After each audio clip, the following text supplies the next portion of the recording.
Gentlemen, stand by. We are getting ready for our first poll closings of the night.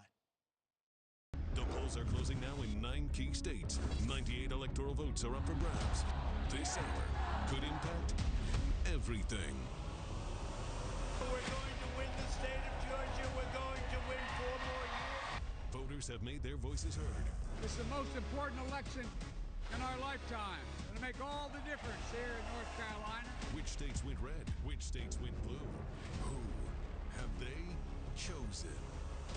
We're going to again win Ohio. You can make all the difference in Ohio.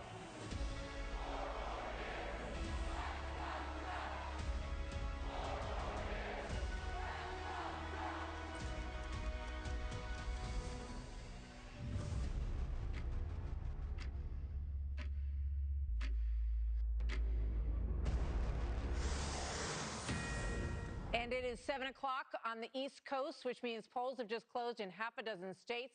The most closely watched state at this hour is Georgia, which President Trump almost certainly needs to win if he's to secure a second term. As of this moment, too early to project a winner in this crucial battleground. It's also too early to make a call in Kentucky. Meanwhile, Biden will defeat Trump in the Commonwealth of Virginia, according to our decision desk. And the former vice president will also win in the state of Vermont. No big surprise there in the early part of this evening. We will need to look at more data before we can make a projection in the state of South Carolina.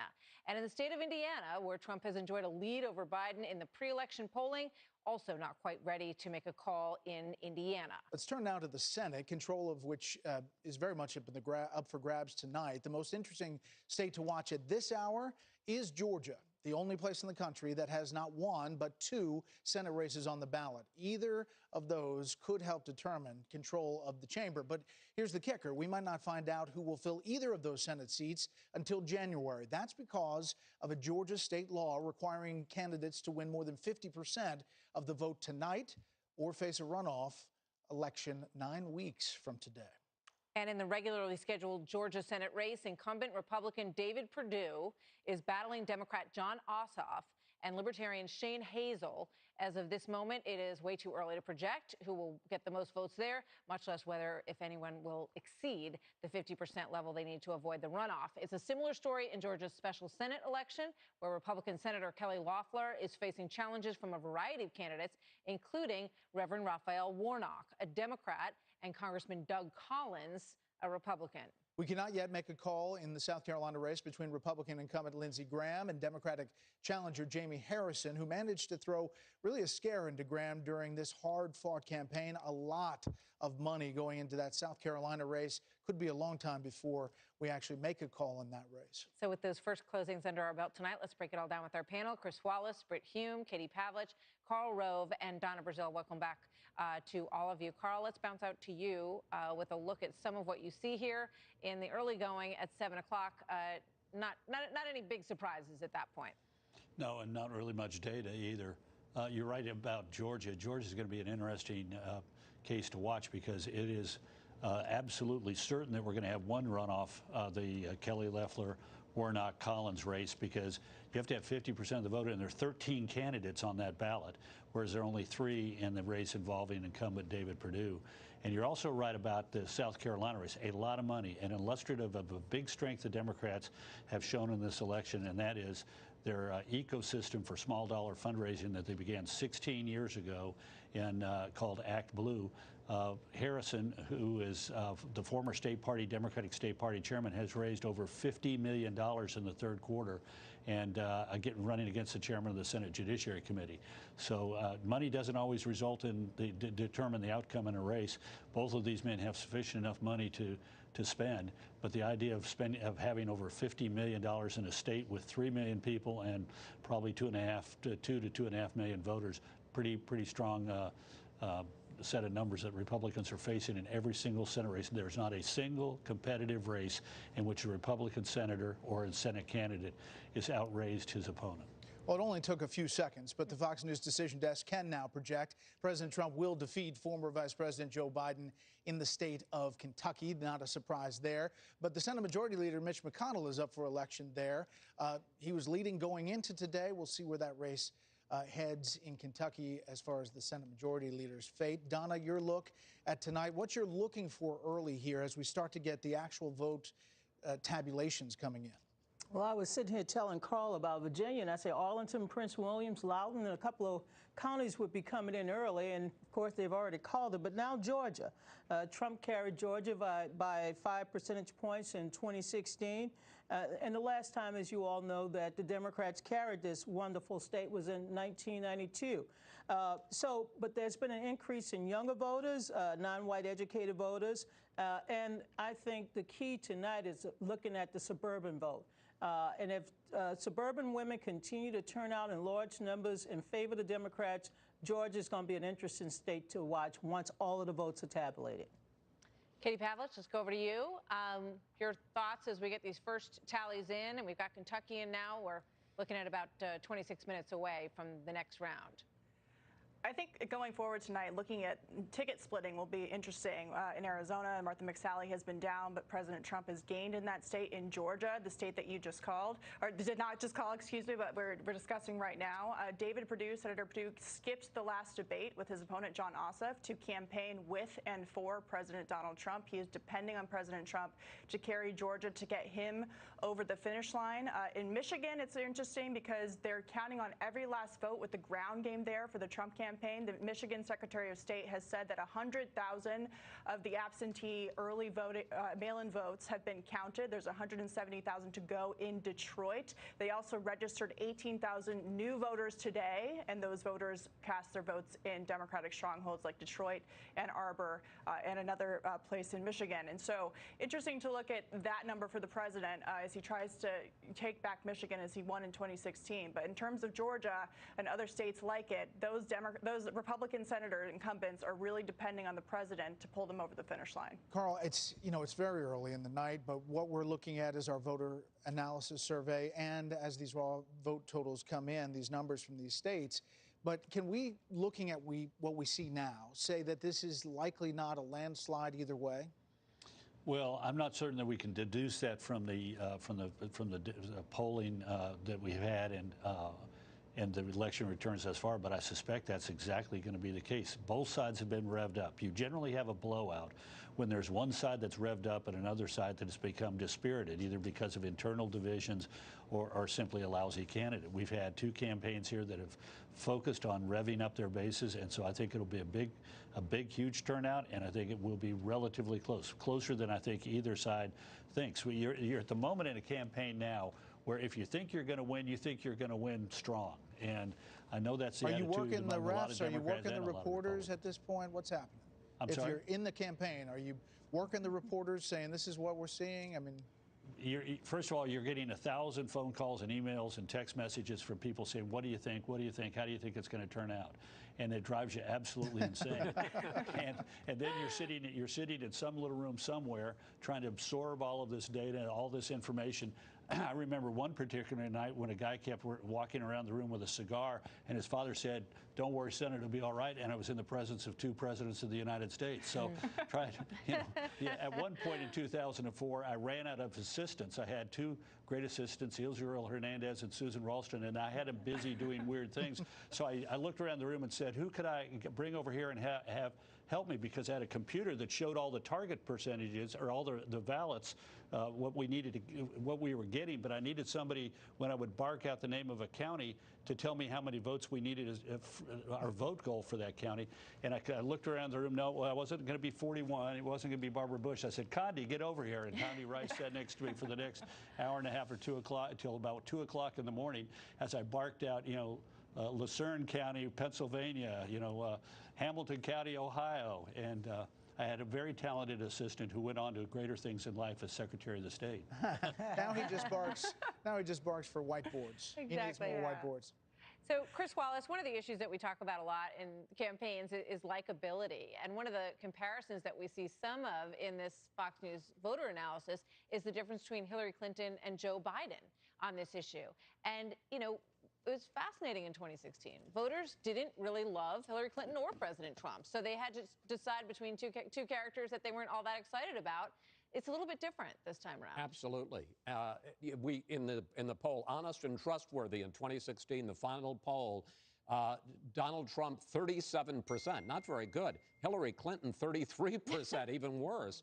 This time, Donald Trump still stuck at 37% on honest and trustworthy, but Biden is up over 50%. And when it comes to being liked, he is liked by a majority of Americans. The president is still underwater in that regard. Now, look, it's a tough job. And in fact, it's interesting. Trump's campaign ads talked about the fact, look, he's a tough guy, but you need a tough guy to be president. So they've tried to make a virtue of that. I just want to, before we pass on, and we will, talk a little bit about Virginia. I find it astonishing that Virginia has become such a blue state, because the fact is, I was looking back, you know, this is a wonderful machine. I know it was slow to get to it, but I did.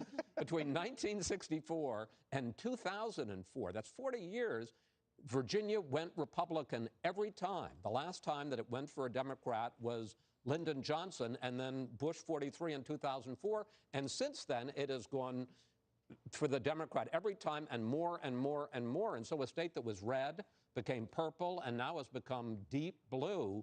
And this, you know, these are the demographic changes you're seeing in parts of the country that a state like Virginia now, neither candidate even went to it. It was off the board. Trump went there once. Okay. But you're right. It wasn't competitive. No. And it used to be a real, first of all, it was a solid red state, and then for a while it was a swing state. Now it's as blue as New York or Connecticut or one of those states. You know, Britt, quickly, the national popular vote, we just looked at that screen. It's very possible that, you know, again, like Hillary Clinton did, Joe Biden could win the national popular vote, but President Trump figures out a way to win the Electoral College and piecing together these battleground states to 270. And that's the very scenario for which stores are boarded up all over the place, because there's a widespread belief among certain partisans in this country that the Electoral College is a relic of a bygone time, that it's anti-democratic and improper and should be abolished, because it permits that the person who gets the most votes should win the election regardless. Of course, we are not simply a pure democracy. We are a constitutional republic, which accounts for the fact that we give the weight to the states, and we don't have, I mean, the truth of the matter is that the popular vote is a stat. It's not how you keep score in this contest. You keep score by electoral votes, and those are done state by state. That's how it's always been. All right, gentlemen, minutes from now, polls closing in battleground states of Ohio, as well as the very important North Carolina, a state that will play a decisive role tonight. This as we watch the Senate races in Georgia, in Kentucky, where Mitch McConnell is against Amy McGrath, South Carolina, Lindsey Graham, Jamie Harrison, all of that coming up. Trey Gowdy is going to join us after this. This week on the... Looking for dinner made easy? Move over meal prep and make way for pre-chopped and pre-portioned ingredients. Hit the road hard to follow recipes and say hello to easy breezy meals. Peace out, pile of dishes, and welcome easy cleanup. Well, hello there, Home Chef. Home Chef oven-ready meals, pre-chopped and pre-portioned recipes without the prep or mess. Visit homechef.com for $60 off. Home Chef, delicious meat simple. Hi, I'm Daniel Hemrick, 2019 NASCAR Cup Series Rookie of the Year and driver of the number 8 On Deck Chevrolet for Junior Motorsports. One thing that I know is that race cars and businesses need to run fast. And my friends at On Deck know speed. They have a quick business loan application. If approved, you can get funding in as fast as one business day. A business loan from On Deck can help you move quickly on opportunities or deal with roadblocks that may come your way. If you need a business loan, go to OnDeck.com to apply today. Mood changes, behaviors, or suicidal thoughts. Antidepressants can increase these in children, teens, and young adults. Elderly dementia patients on Latuda have an increased risk of death or stroke. Call your doctor about fever, stiff muscles, and confusion, as these may be life-threatening, or uncontrollable muscle movements, as these may be permanent. These are not all the serious side effects. This is where I want to be. Talk to your doctor and ask if Latuda could make the difference you've been looking for in your bipolar depression symptoms. Non-valvular AFib can mean a lifetime of blood thinners. And if you're troubled by falls and bleeds, worry follows you everywhere. Over 100,000 people have left blood thinners behind with Watchman. It's a one-time, minimally invasive procedure that reduces stroke risk and bleeding worry for life. Watchman. It's one time for a lifetime. Brush aside the doubters, the naysayers, the noise. Oh, and lint. You're not ready for gray, so brush it away in 5 easy minutes. Just for men, mustache, and beard. Be the better man you are, and look the part. Imagine feeling fearless at the dentist. Imagine strengthening enamel while preventing cavities 70%. Act anti-cavity. Stop imagining. Start acting. And get anti-cavity protection with our dye-free iced formulas. 7:14 on the East Coast. The first polls have closed in 6 states. President Trump has taken Kentucky. The former vice president, Joe Biden, is the winner in the Commonwealth of Virginia and also in Vermont. Still too early to call Georgia or Indiana. Important to know, as you see the vote totals come in, one of the two candidates could be leading in the vote total, but based on our analysis and the decision desk, they're making a call based on the projections, and those calls will be checks on the bottom of your screen. The race to 270, that's the magic number, 270 electoral votes. Right now it's 16-8. We have a long way to go. More polls are set to close just moments from now, including one of the most watched states of the night, North Carolina. Mark Meredith is on the ground at Senator Thom Tillis' headquarters in Mooresville, North Carolina. Mark, good evening. Brett, good evening to you. President Trump won North Carolina 4 years ago fairly easily. Right now, things will look a lot more competitive in this state compared to what we saw last time around. What's interesting is we've seen the president and the vice president make multiple stops kind of barnstorming this state recently. But the question is, how effective will that be? Only because North Carolina has a very aggressive early voting program, with most North Carolinians going to the polls within the last several weeks. They were the first state to mail out absentee ballots, and then for half of October, they allowed people to go out to the polls. So we'll wait to see what happens with the president and those 15 electoral votes. The other race that we are watching also closely, including many pundits, is what's happening where we are, where incumbent Republican Senator Thom Tillis hopes to have a victory party tonight, but he's waiting to find out whether or not he'll be going back to Washington to serve a second term. He won 6 years ago by less than 50,000 votes. This time around, Democrats are pouring a lot of money into this Senate race. He's facing off against a former state senator and an Iraq War veteran. This is a race where we have seen some nasty ads on TV, but also one that they feel is very important for both parties if they are going to maintain control of the Senate. Who will decide that? The other question we've been wanting to see out of North Carolina is, how will this early voting program go? The state has said they are very confident in their process, but we have seen a small number of precincts decide to have to be able to stay open just a little bit later. They were supposed to close at 7:30. Now they're going to be given an extra 20 to 40 minutes, depending on where they are. A small number of issues, things like receipts not being printed correctly or not opening the polls exactly on time this morning like they were supposed to. The state says, though, things are going very smoothly, but they wanted to make sure these specific precincts, a small number of them, would have the option to make sure every vote gets counted. We'll let you know as the results continue to come in. Brett? All right, Mark Meredith in North Carolina. Mark, thanks.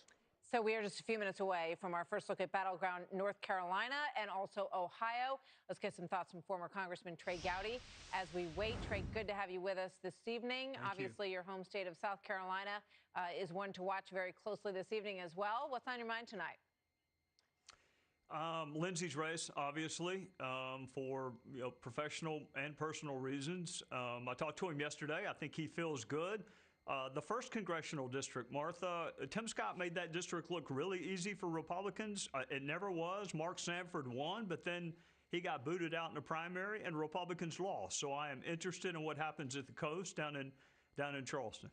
You know, we're looking at some of this voter analysis and digging into the numbers in the various states. In South Carolina, for example, President Trump leads in men 57 to 40, but he's losing with women 52 to 45. When you look at a place like Georgia, it's really upside down. Men 51-46 for President Trump, but women 56 to 42. Do you think that the president tonight, looking at these numbers in the Trump campaign, is concerned about that suburban women vote across the country? Well, I hope he was concerned well before tonight. I mean, the dominant thing I've heard, Brett, from the women in my life who trend conservative, not exclusively, but they trend conservative. They care very much what your policies are, but they care about the manner in which you communicate those policies. The President Trump who showed up at the second debate, if he had shown up at the first debate, I think that gap with suburban women would be smaller, frankly. Yeah, we don't talk about that with Chris Wallace on the panel here. We don't, Sorry. We've told the no first debate comments at all. Sorry. No, okay. It was no first debate. All right. Anyway, moving on to the second debate. What do you think as you look at these early numbers, as you feel kind of the sense of the country? I mean, do you think Trump can pull this out?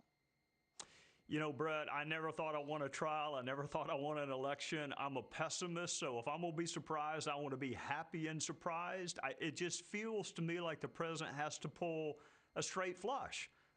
But in his defense, I felt that way in 2016, too, and I wound up being dead wrong. So it just feels like it's a gauntlet Republicans have to win. They've won one popular vote out of the last, 6, 7 presidential races? So you put a lot of pressure on pulling that straight flush in the Electoral College. And if you have one hiccup, then you're through. You're done.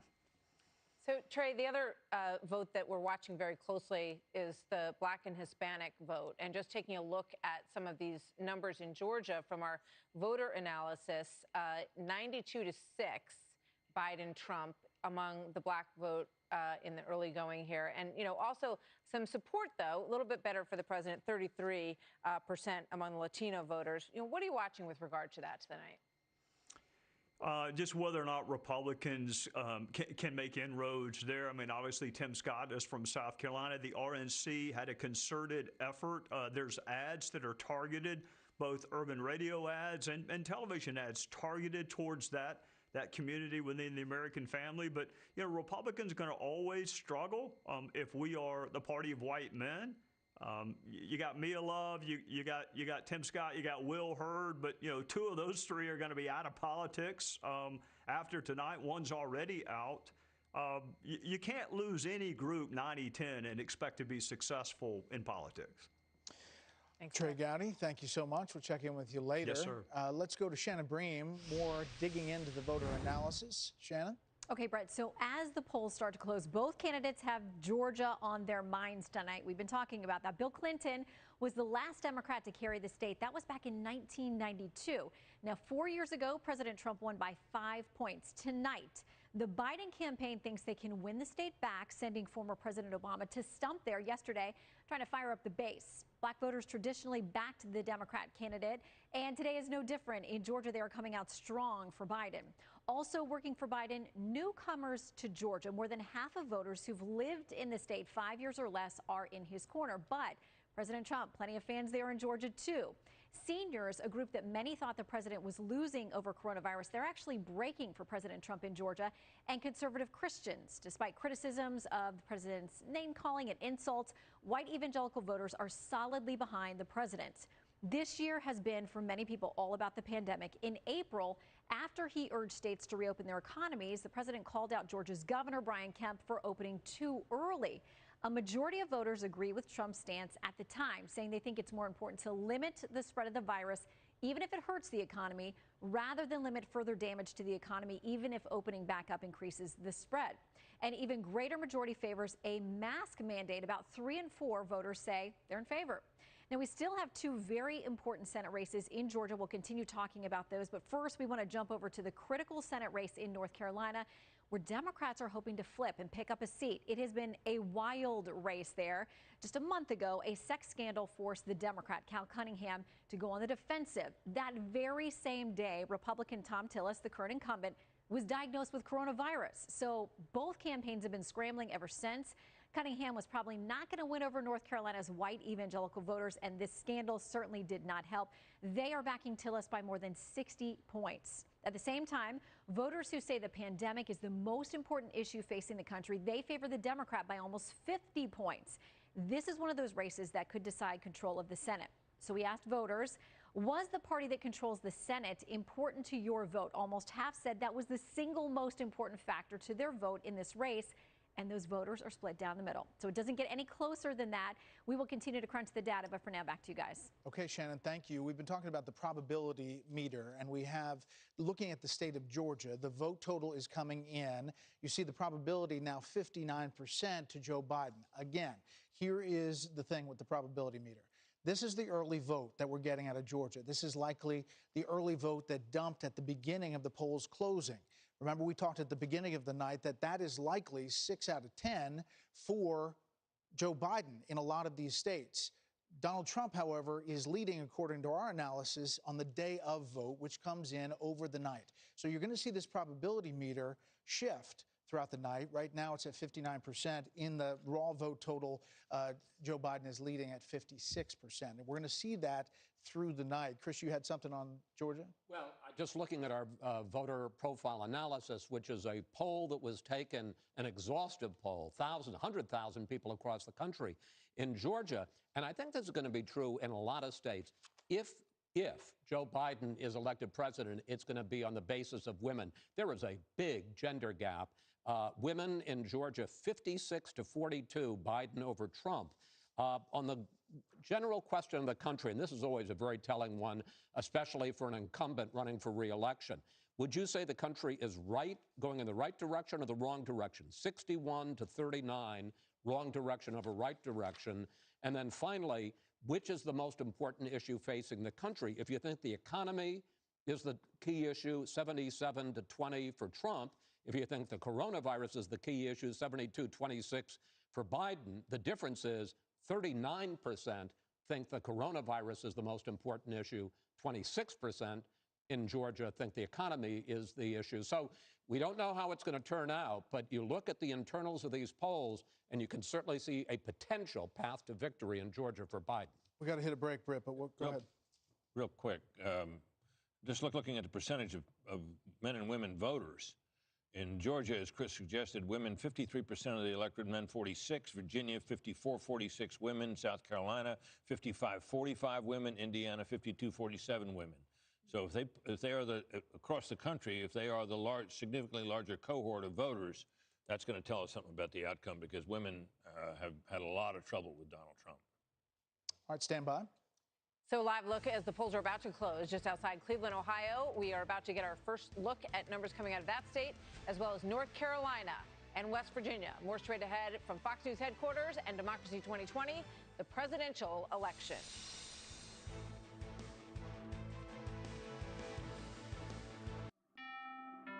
I started noticing losing my hair in my 20s. I was like, yeah, my hairline is definitely starting to recede. Like, is this happening to me now? What really stuck out about Roman to me was the simplicity aspect. I was able to talk to a doctor on the phone. I could just do it right from home. My relationship with my hair is fantastic. We're good friends now. It makes me feel a lot more confident. I love my new hair. The things I love about Roman are the simplicity, the confidentiality, and the fact that it works. Hey, Guy. Hi there. Welcome to Hims. Should have done it years ago, and I feel like the young stud that I always imagined I was. Outstanding product. Works above and beyond our expectations. This has been a life changer, even in just a few weeks. Featured in GQ, Playboy, and Men's Health. Find out what all the buzz is about. Go to forhims.com/ED and get started with a free online visit while supplies last. What makes me proud to be an American is that it was founded on an idea that freedom matters. Democracy 2020, it's in your hands. The most common side effect is diarrhea, sometimes severe. If it's severe, stop taking Linzess and call your doctor right away. Other side effects include gas, stomach area pain, and swelling. Change your thinking to IBS-C. If your constipation and belly pain keeps coming back, tell your doctor and say yes to Linzess. Zach? Zach? You mean Jack? Hey, Ellen. Hey! Your name? Tim. At the Cincinnati Insurance Companies, we know how hard you work to make a name for yourself. Jack. That's why we operate on a first name, first priority. Hey, Beth. First to be there for you basis. Because your name is what you stand for. Tim, good to see you. And at Cincinnati Insurance, we stand for you. When you can't watch, listen. Get the latest news, business, and news headlines on SiriusXM. Anytime, anywhere. Fox News Audio on SiriusXM. America is listening. Welcome back to Fox News coverage of the 2020 election. We've made some calls tonight. The vote totals are coming in. A lot of these states have the early vote coming first. You're going to see on the bottom of the screen the percentage that you see on the screen, precincts in, and that's how that vote total is tabulated as it comes in. In a couple of minutes, we're going to start to get a look at North Carolina and Ohio as well. Obviously, two very important states that both sides really need to secure tonight. They spent a lot of time in both of them, Joe Biden and President Trump, trying to win over voters. We're getting some interesting indications here in some of these states in terms of the way that women and men are breaking down. And, you know, last time around, President Trump won with white women against Hillary Clinton.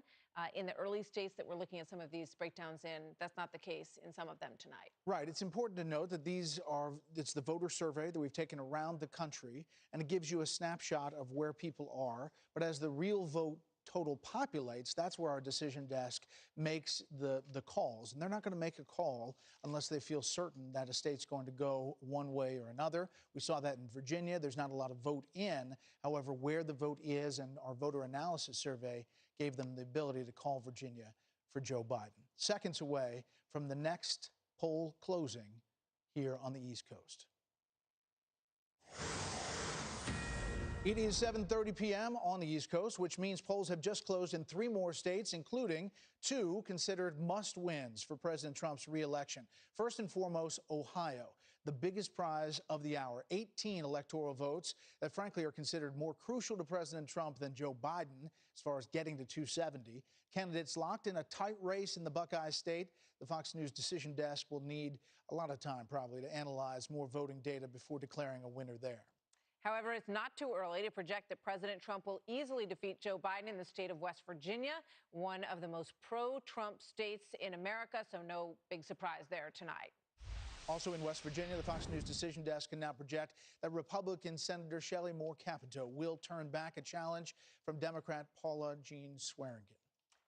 North Carolina polls were set to close at 7:30, but they are going to remain open in a handful of counties until 8:15. We'll get you an update on the crucial presidential and Senate races there as soon as we can. Some delays that kicked in North Carolina, which we heard about a bit earlier in the night. So nothing alarming there, but they got a late start. The machines in some of the precincts did not work, and they had to kind of start late, so they're going to finish late, 45 minutes. There you see the race to 270, 16-13. We've got a long way to go. Bill Hemmer is back with a look at where we stand tonight so far and what you're watching. Bill at the billboard. It is early. Brett, Martha, good evening again. We can show you, however, here in the Southeast, there is data here in Georgia and data here in Florida. To our viewers at home, sometimes this data pops up in real time, so you're going to be seeing it at home the same time we see it here. So this is live on the air mathematics, okay? Down here in Florida, here's what we had. 63% of the votes now reporting. By the way, the panhandle is open until 8 o'clock, so another 28 minutes on the clock until polls close there. But East Coast time here, 7 o'clock, Joe Biden with a slim percentage lead here. Remember, we talked about 7 million votes cast early in state of Florida. They've tabulated about 7 million on this map here as well. So come on down here. We'll look at Miami. We'll look at Tampa and up here in Jacksonville. This is Miami. We have been told the president was doing better in this county based on Hispanic voters and African American. That appears to be the case. The reason I say that, at 54-45, favor Joe Biden. Just go back 4 years ago and see what the comparison was. Here we were in 2016. Hillary Clinton won the county with 65% of the votes. So Donald Trump clearly is in the battle here in Miami. Come back to 2020. I'll pop out here. Just come up here to, this is Hillsborough County. This is Tampa. A fair amount of votes in, about 500,000 votes here. Joe Biden with a 12-point lead on Donald Trump. Why is that, and how does that rate with 4 years ago? Let me pop back here to 2016. Hillary Clinton won the county. Again, the vote totals are very similar right now, so they might be getting very close to maybe 90% or plus of the total vote in Hillsborough County. She had 53.5% of the vote. Joe Biden at the moment is doing slightly better than Hillary Clinton at 55.4%, so we'll watch that. The other thing I saw up here, this is Jacksonville, Duval County, Joe Biden here with the lead over Donald Trump. I was watching this a moment ago during the commercial. This is razor tight 4 years ago. We'll see how this breaks down. Again, more vote to be counted in Jackson. Did you see that right? Oh, there it is. just then, that county right there from 2016 was red. Pop up here to Georgia. We talked about the counties to watch east of the Mississippi River. I know Brett and Martha, we've talked about this before. This is Atlanta right here in the surrounding counties. This is Fulton County, sort of this bottle shape here. This is Cobb County. And the reason I'm focused on that is because there are suburban voters there, white voters, some African-American too. It's going to get a measure as to whether or not Donald Trump is hurting with suburban voters. There's only about half of the vote in here in Cobb County, Georgia. From 2016, it was pretty close. You know, Hillary Clinton, about 2.5 votes there. So we'll see whether or not the president can cut that gap and cut that margin here throughout the night. You guys also mentioned that Ohio closed a moment ago. Let me go to the Buckeye State. We'll see what's happening here. Well, that's what you got. All right, there's not a lot of data coming in from Ohio. Part of the reason that could be state law allows this total advance early, 3.4 million early votes cast, but they could not start processing them in Ohio until today, and right now they're doing the tabulation. We are told in Ohio that the first vote that will be given to us will be the in-person vote as of today. And then after that, we'll see the ballots that were cast prior to Election Day. A lot of these states, they have different laws, they have different rules, and they can, we'll bounce around and we'll follow the law as best as we can here. I just come over here to Kentucky. The reason I would do this only is because northern Kentucky here, it borders the Ohio River with Cincinnati. So let's see what's happening here in counties like Boone County. Right now, the president, 66%. Pop on over here to the east, Kenton County, 56, almost 57%. Not a ton of votes in here yet, but they're working their way up. Go back to 2016. These were counties where President Trump won 64% of the vote. I'll just come over here to Boone County, 72% of the vote. Here's another one, Campbell County, 63% of the vote. So as the numbers come in, we'll be able to get a better sense as to whether or not the president is, come back to 2020, whether or not the president is meeting his margin from 4 years ago.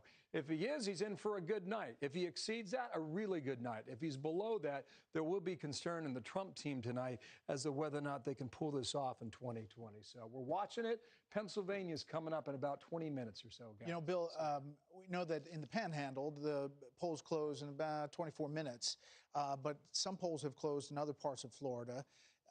Obviously, down in Florida, you have key places like Sumter County, where the Villages is, that both campaigns have focused on. Do you populate, is there vote total coming in from those places? There is a vote total. There's not a percentage breakdown. In other words, you can look at this, Brett, 67% in Sumter County. You're right. Villages, seniors, how are they breaking right now? Do they have concerns about COVID? Are seniors voting differently in Florida than they are perhaps in Pennsylvania? President's at 67% of the vote, about 58,000 raw votes. From 2016, he was at 70% with 52,700 raw votes. So that's about, quick math again, forgive me, but it's about 70,000 plus here from 2016. This year, we've got about 70,000 votes in here, too. So what we cannot see through the projections we're getting from the Associated Press is the percentage in this county of the vote. You can find that on the Secretary of State's website, et cetera. But this only lets us know that we're pretty close to 100%, but not entirely there. If this is as far as Donald Trump gets in Sumter County, and that's where he was 4 years ago, he's got some work to do in that part of Florida. But again, it could be offset in different aspects. I can tell you, on the phone with the Trump campaign throughout the day, they're confident about Florida. They say they're in the game in Georgia, North Carolina as well, Ohio also. What they will hedge a little bit on is Pennsylvania. They believe it's too close to call. And then as we work back into the upper Midwest here, Michigan, Wisconsin, Minnesota, some of the campaign on the Trump side argue they're in it in Minnesota. We'll find out through the course of the night here. But Wisconsin and Michigan, they were hedging their bets a little bit. They believe those states, at least the folks I talked to, were too close to call. More coming up shortly. All right. Well, Bill, let's go down to Georgia real quick. Is that where you wanted to go? I want to go to North Carolina, but let's go to Georgia, and then we'll go to North Carolina. I thought I was reading her mind.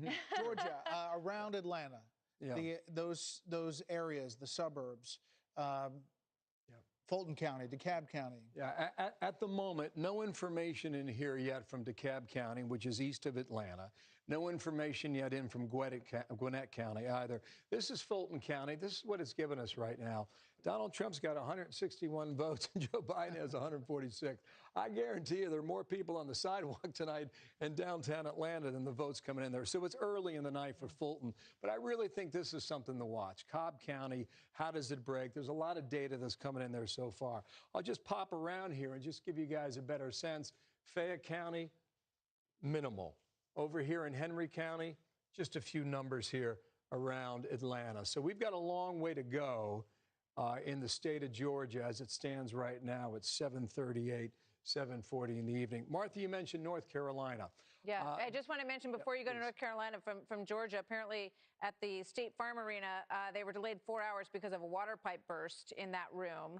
And they don't expect, as you say, Bill, that Fulton County will come in for quite some time. That's home to a tenth of the voters in Georgia in that Atlanta big region. Time. And it's going to give you a measure of suburban votes in the northern part of the county. Yep. It's going to give you a measure of African Americans who live in the city of Atlanta itself. So we'll watch this. North Carolina apparently had about a half dozen precincts that got started late earlier today. So they have extended the vote there for about a half hour, 45 minutes. We thought we'd be getting numbers at 7:30 East Coast time. That's not the case. Look to them to come in around 8 o'clock, 8:15, and we'll see what this balance is for the state of North Carolina so far. But one of the things that we're all looking at is whether or not President Trump will be driving up these numbers in these rural areas, because that was one of the early indications in the evening in 2016 that the balance had shifted and that they were finding voters that they, that nobody had really campaigned to all that much, frankly. And they have said all along, Bill, that that is the key to their success again tonight. Is there any indication in anything that you're seeing that that's happening? I know you just showed us one county where he was falling short of that in Florida. Yeah, this is North Carolina from 2016. It's a great point, Martha. It's sort of the area that we're focused on. Donald Trump flipped 6 counties in North Carolina from 2012 to 2016. This is one of them. This is Robeson County. He was nearby there in Fayetteville just a short time ago, 52.5% of the vote from 2016. For comparison's sake, to let you know how well he did here in 2016, look where you were in 2012. Barack Obama had 59% of the vote in that county alone. So this year in 2020, sorry, I'll go to 2016. Does he match that? Even at 20,000 votes, if these races in these states are this tight, that makes a big difference in the outcome for the 15 electoral votes in states like North Carolina. Another one here. This is white. It is rural. It is a part of the country that Donald Trump has been holding these campaign rallies at for some time. It's Rutherford County. It's right next to Asheville, North Carolina, the western part of the state. 74% of the vote. Again, it's only 21,000, but that can make a big difference in a race that's very tight. 74%. Does he meet the margin of that percentage this year? Does he exceed it or does he get below it? So we'll see shortly here when this map starts to fill in North Carolina. Coming up shortly. Bill, one more. Let's go to Ohio. First of all, you're right. The Trump campaign feels confident not only about Florida, but Ohio. And looking at our voter analysis survey, they have reason to be about some of the numbers that we're getting out of there. You're from Ohio. Yes. You know it well. But you look at those counties along the border to tell a story. I tell you, 4 years ago, guys, when we were here, that was the indication to me that this was going to be a very close race between Donald Trump and Hillary Clinton. I'll tell you what I'm talking about. Up here in northeastern Ohio, these were deep blue 8 years ago. You know, you think about Ashtabula and Trumbull and Mahoning. That runs right along the Pennsylvania border. Who are these voters? They're blue collar, they're steel workers. They've been voting Democratic for generation. And in 2016, look what they did. They flipped. These are significant places here when you get a 60-40 split in Ashtabula, down to Trumbull, 53%. Mahoning County, where you find Youngstown, the president did not win that county, but he came as close as you have seen for any Republican in decades. And Brett, I knew at that moment that Donald Trump was in this campaign when a lot of people thought he was out from 4 years ago. So how do we look at that now across the border here in Pennsylvania? All these counties here, he was just here in Butler County over the weekend. He had some 50,000 people turn out, 61,000 raw votes there from 2016. But you pop around here and you look at his margins, 76.8, 68.5, 80% in some of these counties. He needs these numbers to offset the following. This is Philadelphia down here. This is Pittsburgh and Allegheny County. Philadelphia clocked in 560,000 votes for Hillary Clinton in 2016. So you got to offset it in the countryside if you're going to overcome that in the city of Philadelphia.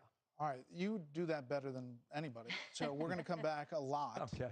and we'll be checking in throughout the night. Thank you, Bill. We have a race to call, and that is for the Senate Majority Leader, Mitch McConnell. We can now project that he will win that Senate race against Amy McGrath, the Democrat. She spent $73.4 million on this race. We're looking at it not being that close. And Mitch McConnell will go on to another term. We just don't know whether he will be Senate Majority Leader or Senate Minority Leader by the end of the process tonight. Yeah, during this process, though, Amy McGrath did manage to put some pressure on Mitch McConnell that he has not felt in prior races. But we see tonight that he has a very decisive win in Kentucky. And, you know, he has been at the helm of one of President Trump's most fervent errands, which has been loading up federal judges and the federal bench with conservative judges, and just put Amy Coney Barrett on the bench as well. So, I mean, obviously this allows Mitch McConnell to, in one way or another, depending on what happens with the presidency tonight, to continue in his role as a senator. But whether or not he will be in that majority leader spot is a big, big question tonight. You know, we should introduce Dana Perino and Juan Williams. Let's do that. With Chris Wallace and Britt Hume. Dana, this is a big win for Mitch McConnell. A lot of people thought this was the one. This is the one that's going to go down. And Senator McConnell is going to lose to Amy McGrath, but it's not going to be close. You have to say, look, I think that she raised $100 million. You don't see Republicans out there clamoring for campaign finance reform because they raised this much money, but he took it seriously, especially early on. But I think that you have to look at the Democrats and say, for Chuck Schumer, the candidate recruitment in that race was really not very good. Plus, think about what Mitch McConnell was able to close on. The confirmation of a new Supreme Court justice in Amy Coney Barrett, and she's a very popular person across America. The other thing is that you called West Virginia for Shelley Moore Capito. She was the first woman to represent West Virginia in the Senate, and she will be returning there for another 6 years. I think when it comes to candidate recruitment, when you look at Mitch McConnell, what he was able to do versus what Chuck Schumer was able to do, even though there are very close races to watch tonight in the Senate, that Mitch McConnell probably wins when it comes to that score. Juan, let's bring you in to the conversation here. It makes me think about South Carolina, about Lindsey Graham's race against Jamie Harrison. Lindsey Graham also probably got a bit of a lift from the Judiciary hearing, which he ran as the chair of the Senate Judiciary Committee. Your thoughts as we look ahead to that race, which has been very tight for Lindsey Graham? Well, again, you know, to me, I don't see that race, that, you know, the confirmation of Amy Coney Barrett necessarily driving votes. I think it is an accomplishment for Mitch McConnell, clearly. But I think that when you look at that, the question is, are people now turning out to say thank you, or are people moving on and taking that for granted? And I think in large part, what we're seeing tonight is people are responding to, in the case of Mitch McConnell, someone who has tremendous power in Washington and who can bring home the goodies for Kentucky. And in the state of South Carolina, I think if you look at the advertising that Lindsey Graham's been running, he's made it clear that he is part of the tradition, part of the legacy in terms of leadership, strong leadership in that state, and making Jamie Harrison out to be the newcomer. And usually in these races, Martha, people want to be the outsider, they want to be the change agent, not in the case of Lindsey Graham versus Jamie Harrison. But I just want to go back for a second to that Kentucky race, because I think so much of that was driven in the internals on the Democratic side by what happened with the police killing of Breonna Taylor. And what you get then all of a sudden was a tremendous divide among Democrats in terms of who the nominee would be, and a black candidate coming up strong against Amy McGrath. She just barely held on at the very end of that Democratic primary process. But I don't think that she was positioned in terms of the fact that, you know, Mitch McConnell brings home the bacon in a big way for the state of Kentucky, and it's hard to go up against that and that legacy. Yeah, Britt, I mean, he's a survivor. Yeah, he is, and I would say this about him. I don't go back to Lyndon Johnson. I wasn't on the beat in Washington quite back that far. But I go back a ways, as does my colleague Chris here. And I think Mitch McConnell is the most effective floor leader in either party that I've ever seen. I mean, in his quiet and understated way, he has been extraordinarily effective, and he has this sort of ability to know what the rules are at the right moment and to see And he's around negotiated corners. the Trump administration pretty well. Yes. He did, and I know for a fact that he has privately thought that Trump made everything harder, but he's worked with him effectively without completely yielding to him. And you know, the loyalty to him among his Republican colleagues is extraordinary, and to that one can attribute his ability to keep the votes together for these judicial nominations, which was job one for him. And look how he handled these judicial nominations, the justice nominations. When it came to Merrick Garland in 2016, as soon as Barack Obama named Merrick Garland, he said, he is not going to get a vote. He's not going to get a hearing. It's just not going to happen. Conversely, when Ruth Bader Ginsburg passed away, he immediately said he's going to get a vote. He wasn't sure whether it was going to happen before the election or not, but he was going to go full speed ahead to name this. And by doing that, he kind of forces everybody in his party. He plants the flag, and they have to rally around it. He's really, I agree, an enormously effective Senate leader. And he will be in the Senate for 6 more years. Again, we don't know which leader position at this moment. So polls closing minutes from now in a big haul of states, including Florida and Pennsylvania, 2 states that could very well decide the presidential race. Election night 2020 continues after this.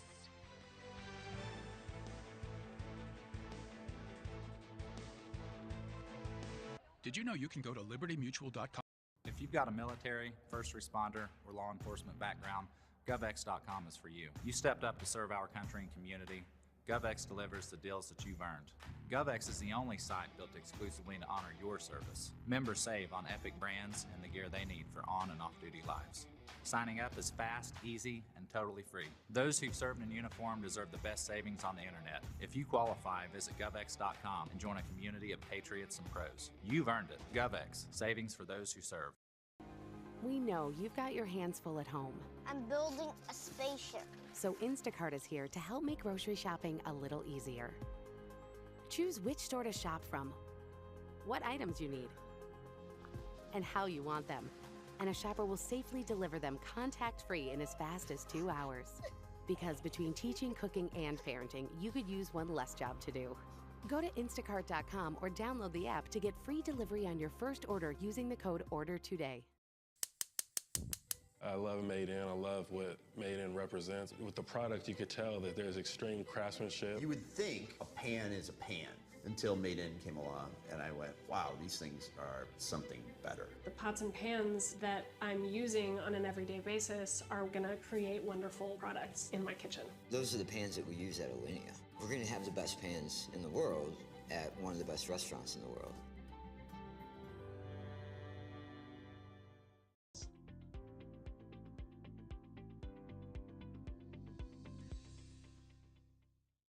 These folks, they don't have time to go to the post office.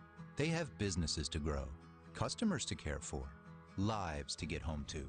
They use Stamps.com. Print discounted postage for any letter, any package, anytime, right from your computer. All the amazing services of the post office, only cheaper. Get our special TV offer, a 4-week trial plus postage and a digital scale. Go to Stamps.com/now and never go to the post office again. Are you sick and tired of looking and feeling heavy? ProbioSlim promotes healthy digestion and helps you lose weight. Patented probiotics ease constipation, gas, and bloating, while powerful EGCG burns fat and calories. Unleash your potential with ProbioSlim, the #1 probiotic fat burner at Walmart. Guys, are you tired of frequent nighttime bathroom trips? Well, Force Factor Prostate helps reduce urges to urinate, plus fully empty your bladder and promote a normal prostate size. Don't settle. Choose Force Factor Prostate from the #1 fastest growing men's health brand at Walmart.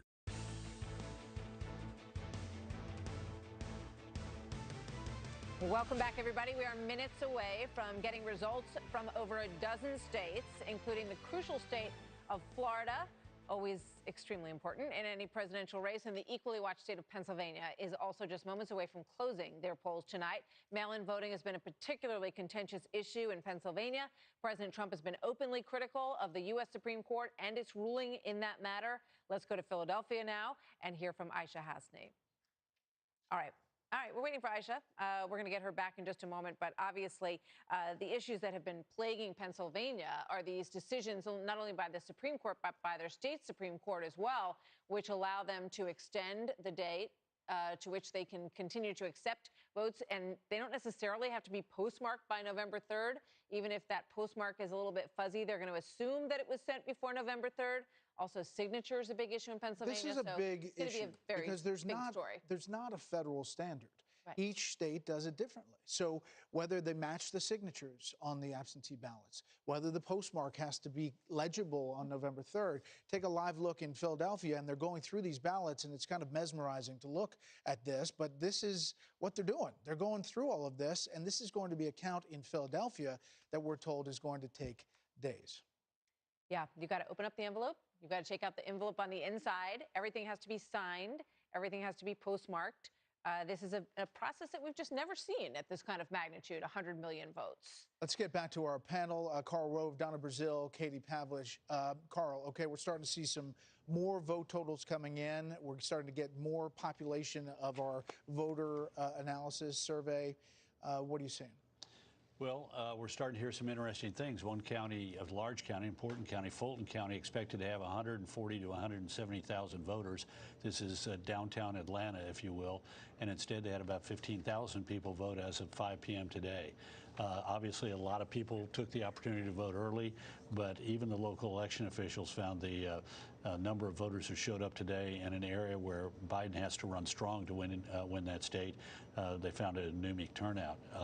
If this is repeated in states like Ohio and like Michigan and like Pennsylvania and all across the country in these battleground states, this is not a good trend. Maybe it's limited to Georgia, but what you see in one part of the country tends to be duplicated elsewhere. One of those places had the water main break, so they had a little bit of an issue. Donna, when you're looking at states like Florida, which is getting ready to close fully in the state, we're starting to get some numbers, as Bill pointed to. States like Ohio, are Democrats encouraged by those two states? Absolutely. When you say Florida, I almost had PTSD again.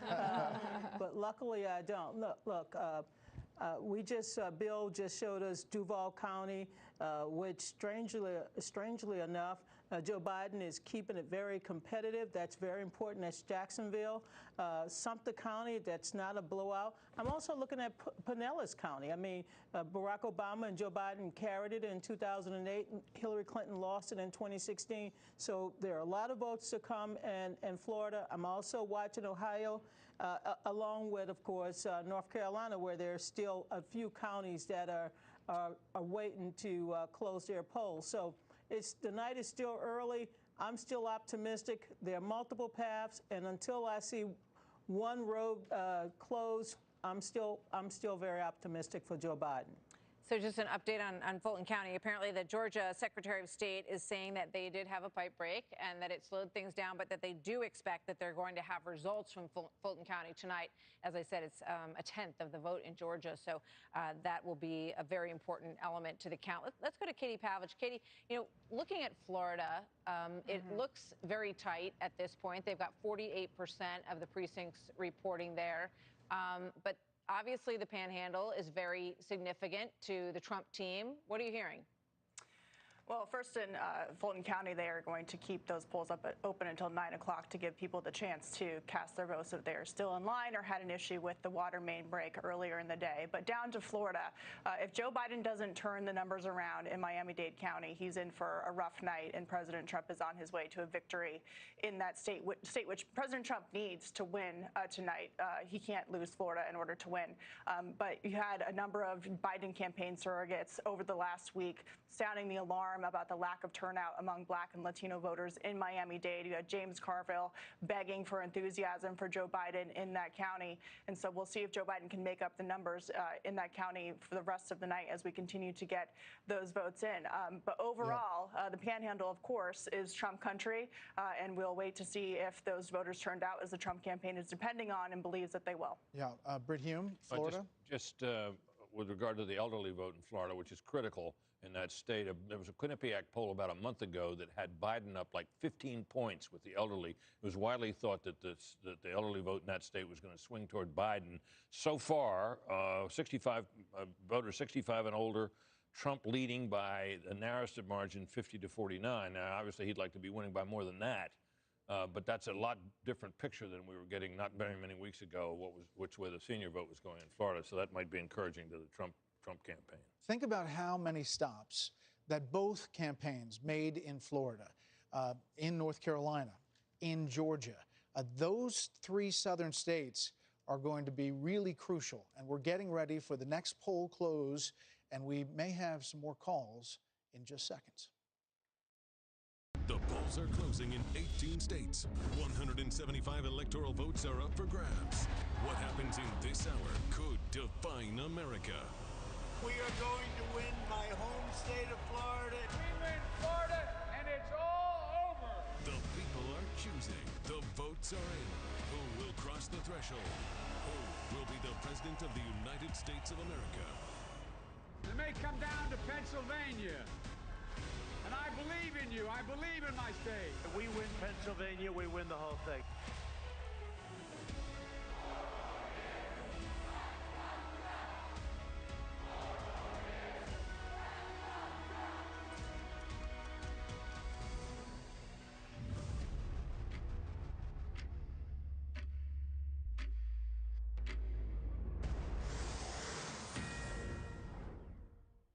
It's 8 o'clock here in New York City. Polls have just closed in another 16 states. Let's begin with the big prize, Florida, the biggest electoral prize of this hour and a must-win state for President Trump if he is to secure a second term. The Fox News decision desk is currently poring over a lot of voting data from the Sunshine State, a lot of actual votes, plus what we know from voter analysis, but it's not ready to project a winner there. Very tight, as expected, in Florida as we wait for the rest of that to come in. And while Joe Biden could win the presidency without Florida, he would have a much tougher time without Pennsylvania, where both candidates have focused so ferociously over the course of the last several days. It could be a while before we know who wins the Keystone State. It could be days or weeks, perhaps, before we know what happens in Pennsylvania.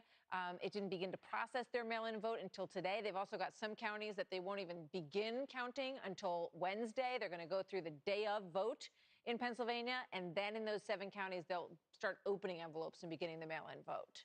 I'm more optimistic. It is not, however, too early to call the winners in a dozen other contests, including the District of Columbia. In fact, let's start with our nation's capital, liberal stronghold. Biden will easily defeat President Trump, according to our Fox News voter analysis. Not surprisingly, Biden's home state of Delaware will also vote decisively for the former vice president. Biden will also coast to victory in Massachusetts, according to our Fox News decision desk. And the reliably blue state of Rhode Island will also be added to the Biden column tonight. Ditto for Connecticut, where the former vice president will coast to victory as well. Biden will also prevail in Illinois, where the president has long railed against the violence in Chicago. He will also pick up the perennially blue state of Maryland, according to the decision desk. And finally, Joe Biden will win the state of New Jersey. So a big blue run for him in those states, none of which are surprises tonight. President Trump also racks up some electoral votes at this hour. The Fox News decision desk can now project that Trump will easily win the state of Alabama. We're also watching a Senate race there. The president will also prevail in Mississippi, according to the Fox News voter analysis. You will not be shocked to learn that the Republican president will breeze past his Democratic challenger in the state of Tennessee. Fox can also project that President Trump will win Missouri, which has now voted Republican in 6 consecutive presidential contests. The president will also beat Joe Biden in Oklahoma, according to our decision desk. One of the few states where we cannot project a winner at this hour is New Hampshire, where we need to analyze more voting data before making a call in the Granite State. Finally, let's turn to Maine, one of the 2 states that does use the winner-take-all method for allocating electoral votes. They do not. Actually, they split out one. Our decision desk can now project that Joe Biden will win 3 of Maine's 4 electoral votes. But again, there's another one that's split out. We don't have enough data yet to determine the winner of Maine's 2nd congressional district, which represents the state's 4th electoral vote. that importance of that one vote really could loom large if the national electoral contest comes down to the wire. The other one that splits it out, Nebraska. So Maine is also a state that has a very closely watched Senate race at this hour. Republican Senator Susan Collins is trying to fend off a challenge from Democrat Sarah Gideon in a race that could help determine overall control of the Senate. It is too early to make a projection on that race at the moment. The other big Senate race of the hour is in Alabama, where incumbent Democrat Doug Jones faces a strong challenge from Republican Tommy Tuberville.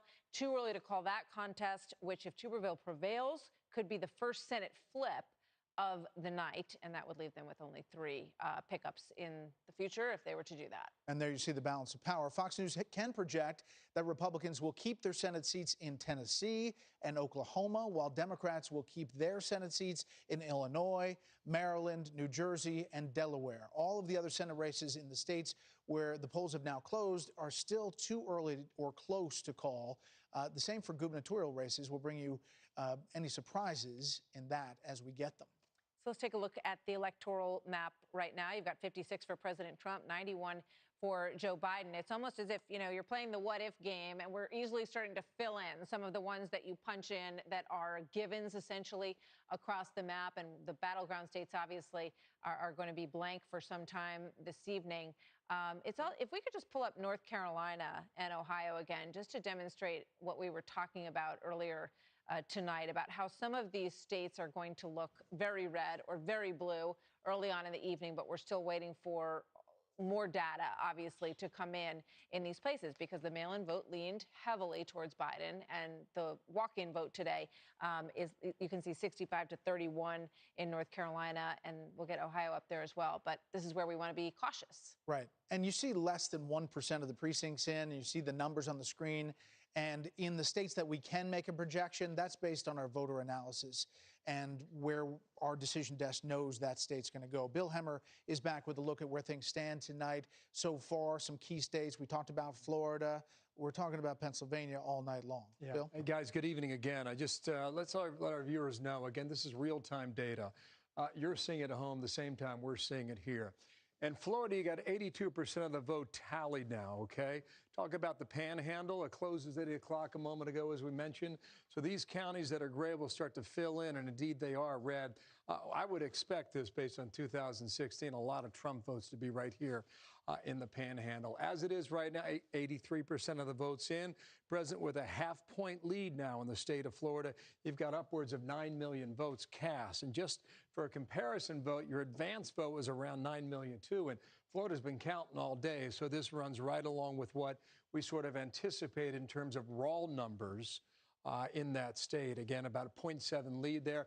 The Trump team felt very good about this state about midway through the day today, and they continue to feel that way now. We'll see whether or not that holds. I mentioned Georgia here. I'm just going to pop up these East Coast here. We're only about 11% of the vote in Georgia. President with a slight lead there, but often it takes time to figure out where the vote's coming in from. Remember, this is Atlanta, Fulton County. So some more votes are starting to come in from Atlanta. Joe Biden, 58,000 raw votes. President Trump with 13,000. That's going to change throughout the night here. While we got the time here, you guys mentioned North Carolina. Been a little stubborn, only because they had a bit of a delay. It's supposed to be 7:30, got laid about a little bit past 8 o'clock. So as it starts to fill in here, not a ton of data here. We can start poking around. Well, this is Robeson County. We just talked about this a moment ago. President, big numbers there from 4 years ago, and right now too early really to get a measure. Well, the president's going to win this county. We know that. We can say that. By what margin is something that is still outstanding. You guys mentioned Pennsylvania. Here we go. It is now closed, and this is the amount of data that we have from the Keystone State. Hey, it's early. I told you it was early, right? So indeed, it's early. While I've got you here, let's go over to Ohio. And if you guys got questions, go ahead and jump in here. But this is now 35% of the vote is in now in Ohio. And so we got a ways to go right here. But Joe Biden, remember the early night 2 hours ago, we said this thing's going to take different turns and twists. It could be diabolical in a sense, because the vote could come in heavy blue and it'll shift to red or vice versa. So we'll be patient with this and see All right, how don't it look at the unfolds, map. you What's guys. the 5th county down on the left? No, I'm just kidding. But show us where you're looking. Like, where are you focusing on A this couple of vote? things here. This Cincinnati down here, Hamilton County, Franklin County is Columbus, Cuyahoga is Cleveland. So those are your 3 Cs. One thing, Brett, we talked a couple minutes ago about the northeastern corridor here. This is Trumbull County now. Okay, I'm looking at raw votes here. Don't have the entire vote for the percentages for the total vote for the county. Joe Biden's got 33,000 votes. Donald Trump has 24,000. Do the quick math, right? 55,000 votes.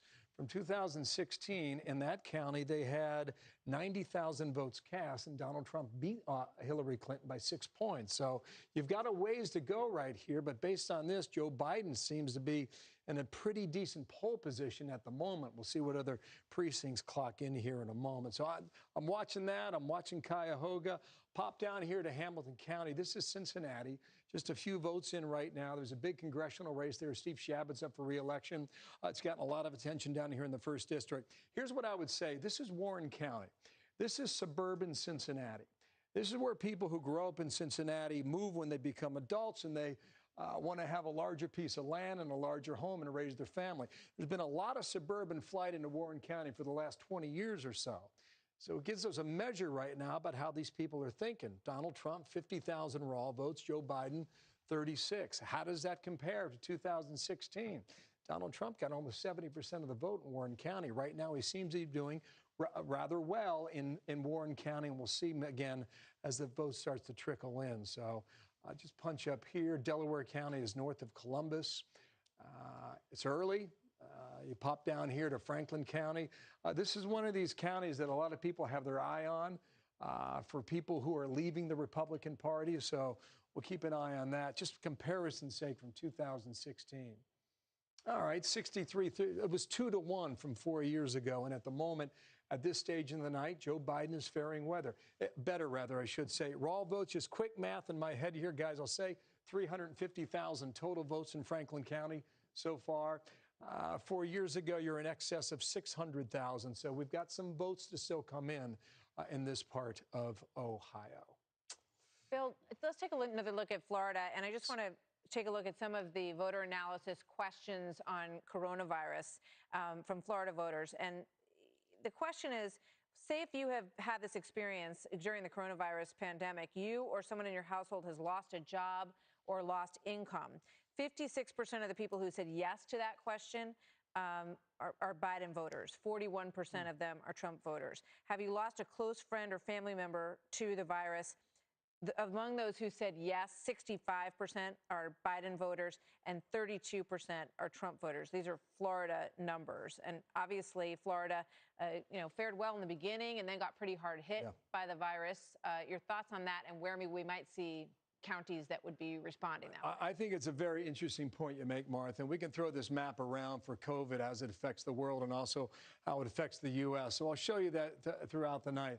You're right about Florida. It peaked in July, but then they started to get a handle on it. So, how are these folks feeling down here in Florida? I think the example we used in a moment was the seniors in Sumter County and how they feel. So, all right, so far, the margin for Joe Biden is slightly better than what Hillary Clinton did 4 years ago. Right? Slightly better, just about 2 points better. Is that enough to flip the state? It doesn't appear to be right now. At 85% of the vote tallied here, the president's increasing his lead since the time we came on the air 4 minutes ago. So if that trend continues, you could in all likelihood make a call here in Florida shortly. Again, the panhandle is going to fill in. And as I mentioned a moment ago, this is deep red country here. And I would expect it to be the same case just coming up here in a few minutes when we tally those up, Martha. So, Bill, we are competing with you on the desk here. We have now our own board Go for at which, we're talking about coronavirus. You look at this heat map and you look at where this is a major factor in this country, and it goes from yellow to deep red. I mean, the country is essentially red or light red across the board. Florida is in the deep red category as far as cases. So coronavirus is hanging over this entire election. And the question is whether it's the lockdown and the economy, as President Trump closed with, or Joe Biden saying that the president's not handling it effectively? Yeah, it's a good question. This is October 5th in Florida on the heat map, right? This is what they were doing. Go back a month prior to that. September 7th, it was rather red. You look down here at the change per weekly. Let me just throw you back a couple months here and see where we were back in, let's say, come on, Mr. Machine. So this is June 15th, right? This is Florida. Pretty good condition at the moment there. Change in a week, though, was up 19% in cases. All right, so now I'm going to fast forward through the months, okay? Mid-July, you're up 37% in change per week. That is a massive amount of a COVID explosion, you could call it. August 10th, though, you're back down to 9%. Then come into September, you're down to 4%. Come into, you see the trend here, right? You know, we talked about them peaking, and then as of today, even though the map shows red, you're at 4% of an increase of cases from month to month. What that shows is that Florida had that spike and they got it back under control. What we can't say, I don't think for the moment here, is how all that factors into this vote and whether or not it's a determinant factor as to whether who wins this state. But at 86%, we can keep talking here, guys, and we're going to see these numbers change. And since we've come on the air here, Donald Trump continues to increase his lead in Florida. That's a lot of vote, 86% of the precincts in. I would agree, yes. I think you're exactly right about that, Brett. If you follow this vote throughout the day, Democrats had a clear lead in that early vote that came in before today. They were well in the lead. Donald Trump won the state by 100,000 votes in 2016. There are some observers throughout Florida today that are looking deep into these numbers, and they think he can ultimately win this state perhaps by 3 points. If that's the case, you're up 300,000 votes in Florida, and then we would move to a different contest, perhaps up here in Georgia, to see whether or not the Southeast stays red in 20. That's the first part of the Trump path, is the Florida part. Bill, we'll head back in just a minute. Thanks, Bill. So as the results continue to come in tonight, let's bring in Tucker Carlson, host of Tucker Carlson Tonight. Tucker, great to have you with us. It's 8:15 on the East Coast. What are your thoughts as you look at what we've heard so far? Kind of not what we were told to expect. I'm especially interested in Florida. It does look like the president's got a very good shot of winning. But I'm interested in this because elections tell you what the parties actually look like. Not what you imagine they look like, but you find out who voted for them. So the coalitions become really clear. And in Florida, the population center, of course, Miami-Dade County, biggest county in the state. Hillary Clinton 4 years ago got 334,000 votes there. An hour ago, with 84% reporting, Donald Trump had already outstripped that by more than 100,000 votes. Now, Miami-Dade is 70% Hispanic. That's not what you would have expected if you've been watching for the past 6 months, this attempt to racialize everything, to make, you know, Trump the greatest racist in world history. You would expect, whether you buy that or not, you would expect that that would depress the votes for Trump in Miami-Dade County. But the opposite happened. He's doing better there with non-white voters than he did 4 years ago. Now, I'm not exactly sure why that is. I suspect, you know, the BLM message is a mixed blessing. It doesn't appeal to all voters in the same way, and it turns some off. And some of those are Hispanic voters. But we'll figure it out in the coming weeks. But the obvious lesson is this is not what people predicted. This morning, the New York Times, Nate Silver had the president's chances of winning Florida at 31%. So you have to kind of wonder, how did that, I mean, these are smart people. They have access to all the data. They've thought about this deeply. It's their job to think about it.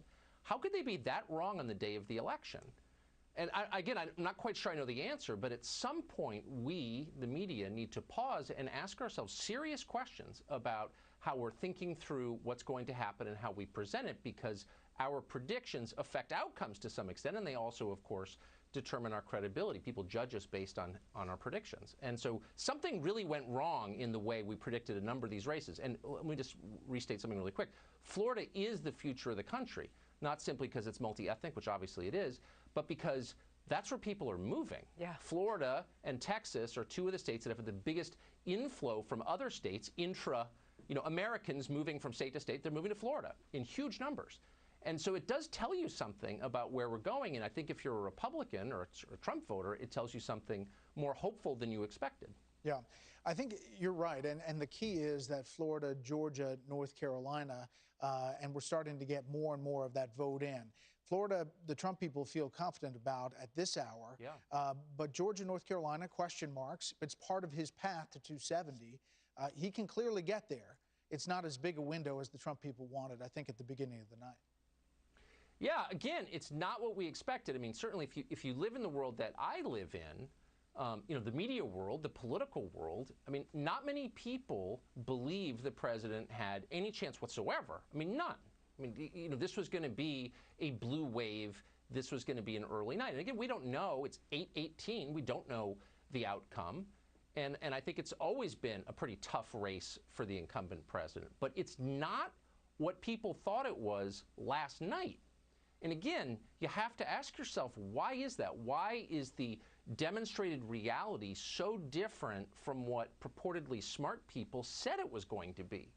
And again, I don't know the answer to that, but we're going to have mountains of data. This is the second election in a row that people paid to get it right apparently got it wrong. And I just think it's important to learn from your mistakes, and I hope that we do. I really do, and take them seriously. Like, well, how do we screw it up? We, in effect, lied to people. How did that happen? You know, with the Hispanic vote, Tucker, when I look across the tabs on a number of states, it looks like the president, and this is obviously very early looking at this data, Right. It looks like he's doing better with Hispanics than with African-American voters, at least in the states that we have seen coming in Yes. so far, and that could change throughout the evening. But you know what everybody, the sort of conventional wisdom on Florida is, oh, well, that's just the Cuban vote, and Cubans are Republicans. That's what we've been hearing over and over again. Do you think that holds up to be true, or do you see this Hispanic trend being broader than that across the country? Well, I mean, I would just say two things. Again, Donald Trump did better in Florida, in Miami-Dade, 70% Hispanic county this year than he did 4 years ago.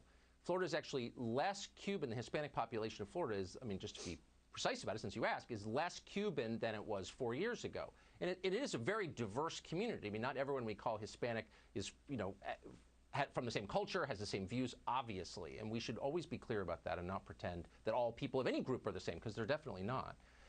I just think it's interesting that the emphasis from the leaders of the Democratic Party for months has been on race and racism, and the conversation we've been having as a country has been about racism. You would expect, and their intent, of course, the whole point of this was to affect political outcomes. It's really remarkable, no matter what the final result is, that this president, specifically this one, denounced every day as a racist, is doing better with non-white voters. And again, I do think that the BLM message is clearly very appealing to a lot of white suburban voters. It's clearly very unappealing to a lot of non-white voters. Who expected that? Yeah, we've got a call real quick. Stand by, Tucker. President Trump will win the state of Indiana, home state to Vice President Mike Pence. We can make that call. The Fox News decision desk projecting that the president, will win Indiana. Tucker, you know, you mentioned BLM earlier. Britt Hume talked about all the boarding up of Yes. Manhattan and Georgetown, kind of getting ready. And we're in a different place in this country. We are in a different place, and I guess what I'm struck by is how readily and passively we've accepted it. I mean, this is a great and free country filled with courageous and decent people. Why for a second would we put up with the assumption that we need to hunker down and protect ourselves from violence on an election day? It's very distressing, and it's not a partisan point at all. I'm just saying that as someone who's lived in this country for 51 years. We shouldn't have to fear violence. We should be brave in the face of threats. And it is something very kind of bewildering and sad to see that. And you just hope that your children and your grandchildren won't grow up in a country where it's taken for granted that you need to hide inside or arm yourself or close the liquor stores or put plywood over your windows on election day. That is the rule in the third world. I've covered elections in disordered, violent countries, and everyone does what they're doing in Georgetown, where I partly grew up, by the way. I know the neighborhood very well. Everyone does that in a lot of other countries. You don't want that here, and I don't know exactly what the answer is. And again, I'm not making a partisan point. There are certainly partisan points to be made, but I'll skip it on election night. I want to make it a point as an American, which is that's not acceptable. You don't want to live in that country, and whatever it takes to fix that, we should do. I think it probably begins with the expectations of our leaders. Violence is never an acceptable or legitimate form of political expression, ever. And I don't care what they say on Twitter. I don't care what they suggest from the podium. That is totally wrong, and we should never put up with it, for real. Yeah, unfortunately, it was too slow an evolution to come to that conclusion over the course of the summer. And we saw things sort of, you know, allowed in places like Portland and Seattle And that sort of set the tone for what we then saw in all of these other cities. And then Democrats started to play catch up, Tucker, at the DNC when they saw some numbers coming back that showed, no, actually, Americans do not want to get to the point where they go, oh, yeah, I guess, you know, we're going to board up the windows again for whatever's coming down the pike. It's not normal, as you aptly point out. No, and the assumption behind it is just so poisonous that people of a certain color or poor people like violence or will accept violence. No, all people, no matter what they look like or no matter what they make, despise disorder, chaos, violence. It's a threat to the things they care about most, their families. It's always wrong. The law and order, not repression, but law and order, literally order. These are laws, we obey them. This is order. We stay within these lines because we've learned over thousands of years we need to if we want to preserve society. That message resonates with everybody. Everyone, every human being wants that. And I don't know why we've gone through this kind of mass psychosis where both parties kind of lost faith in that. But it's always true in every country, in every moment. And I do think the results tonight, when you disaggregate them, when you break out the numbers, you will see that a lot of voters who wouldn't have voted for Trump under any other circumstance may have voted for him tonight because they were really horrified by what they saw in our cities over the summer. Trump, if President Trump loses tonight, yes, why would he lose?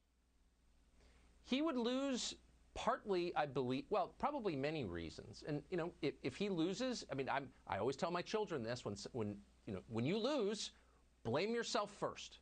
You know, don't blame other people. Blame yourself first. I think that's morally important for all of us, not just for politicians.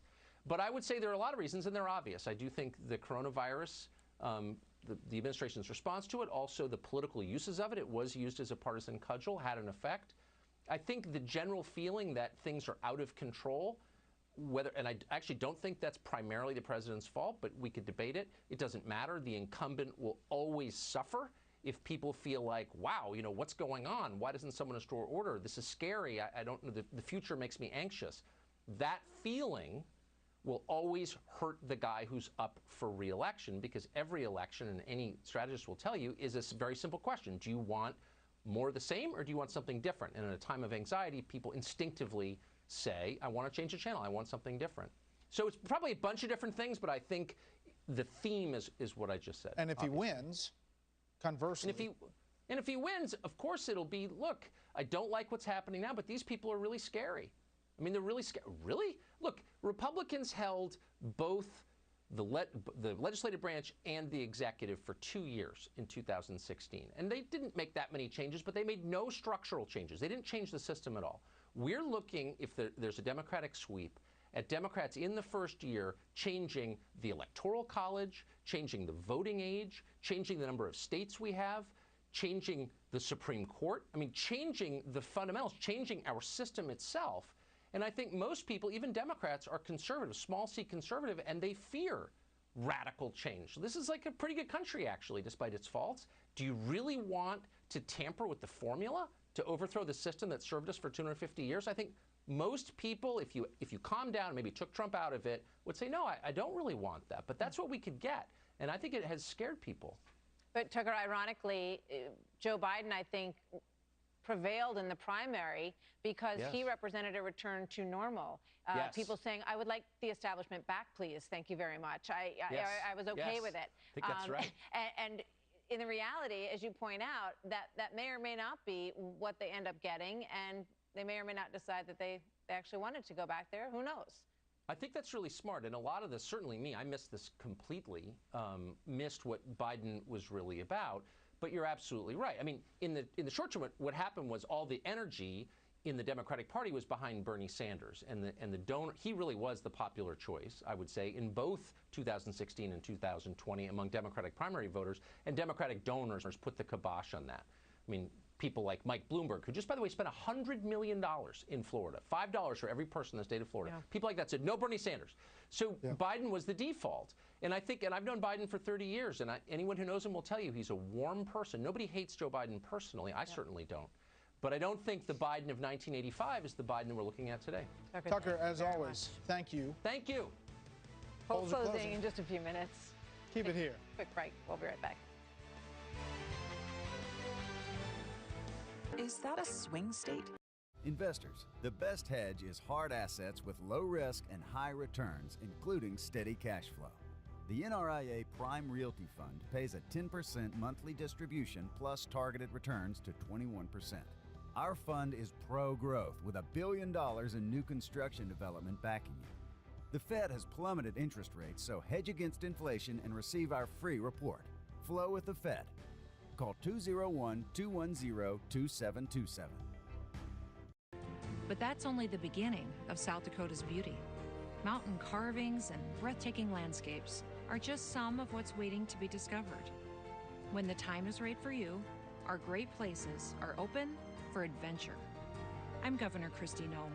Now more than ever, those great places can bring us together. And I can promise you, it'll be a vacation to remember. To learn how to explore South Dakota safely, visit our website.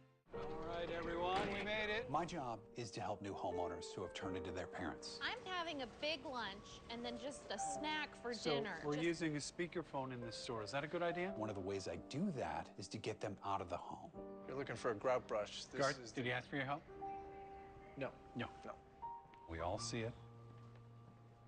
We all see it. He has blue hair. Okay. Blue. Progressive can't protect you from becoming your parents, but we can protect your home and auto when you bundle with us. Keep it coming. You don't know him. So who climbs ladders to clean their gutters? Dad, I keep telling you it's dangerous. Climbing ladders is too dangerous. Leaf Filter puts an end to that. So how does it work? Leaf Filter's three-piece system filters out leaves and debris, letting water flow through freely. Do we need to replace our gutters? Great question. Leaf Filter could be installed right on top of your existing gutters. We're sold.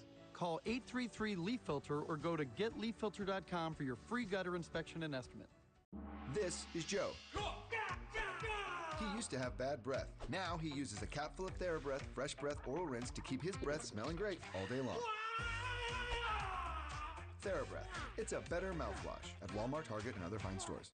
We are Empower Retirement, and we are giving over 9.7 million people the guidance they need to help them pursue the future they imagine, making it easier for them to take action so they can focus on today while saving for tomorrow.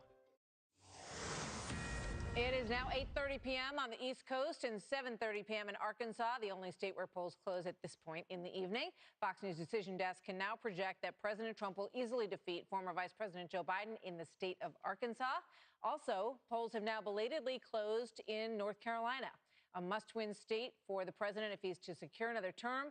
Democrats hope to turn this reliably red state blue, I should say, this year, although it's too early to determine whether those efforts will succeed.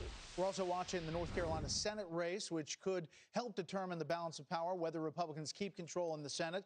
Republican incumbent Thom Tillis facing a strong challenge from Democrat Cal Cunningham. Too early to call that race. Back to Arkansas, we can now project that Arkansas Senator Tom Cotton, who some believe will run for the Republican presidential nomination in 2024, can do so if he chooses from the comfort of his Senate seat. That's because tonight Cotton will win re-election, easily beating a Libertarian challenger, Ricky Dale Harrington. Okay, let's look at the state of Florida. That we're getting a separation here in Florida that seems to be going Donald Trump's way. Again, 29 electoral votes in for Florida, 88% of the precincts in. And if you look at the map, it keeps on populating. But the separation here could get to 3 points. If you look at some of these counties, for example, Palm Beach County, and obviously the president calls that home, 56-43, and just look back at 2016, what the spread was, 57-42. So it's kind of tracking there. But some of these other counties in the I-4 corridor, you see Donald Trump running up the lead. And I think we might be getting close on Florida because the Trump people rightly said that they felt comfortable with it. We're back with the panel. Chris, thoughts? Well, Hillary Clinton lost by 1.2% in Florida back in 2016. If the current trend continues, Donald Trump will have a bigger victory he'll have a bigger victory than that tonight over Joe Biden. And I know the Trump camp feels, well, if he does well in Florida, then maybe he'll have a bigger margin in Georgia and North Carolina and that march up the Atlantic coast. You know, it's fascinating. Let me also say, though, about Florida, it was almost a must-win state for Donald Trump. Almost any projection of Trump winning tonight, he had to win the 29 electoral votes from in Florida. Biden doesn't need that and wasn't really counting on it, but hoped to win it, and certainly he campaigned hard, and he sent Barack Obama down there on Monday. So it'll be a disappointment to him, but it isn't a killer the way it would have been had the president lost Florida. You know, I'm looking at our Fox News opinion analysis, and you know, there's some numbers in here that would seem to bode very ill for Donald Trump. When you ask people, are conditions in this country right direction or wrong direction? 62% wrong direction, 38% right direction. When you ask me what's the single most important issue, if it's the economy, overwhelmingly 79-19 for Trump. If you think it's the coronavirus, 74-25 for Biden, and more people, a lot more people think the coronavirus is a bigger issue. So that would seem to indicate that Joe Biden was going to win in Florida, and it looks now, we're not calling it, but it looks like Biden might well lose. And I'm thinking, why? Part of it, I think Tucker put his finger on, that maybe people are frightened of Biden. And, you know, particularly with the talk about socialism, you have Cuban Americans, Venezuelan Americans. President in Florida hit those hard. He's going to turn it into another Castro Cuba. He's going to turn it into another Maduro Chavez Venezuela. I think that had an impact. I think just, you know, in the end, some people just feel more comfortable with Donald Trump as the leader over the next 4 years than with Joe Biden. And then I think something else we haven't talked about enough tonight, ground game.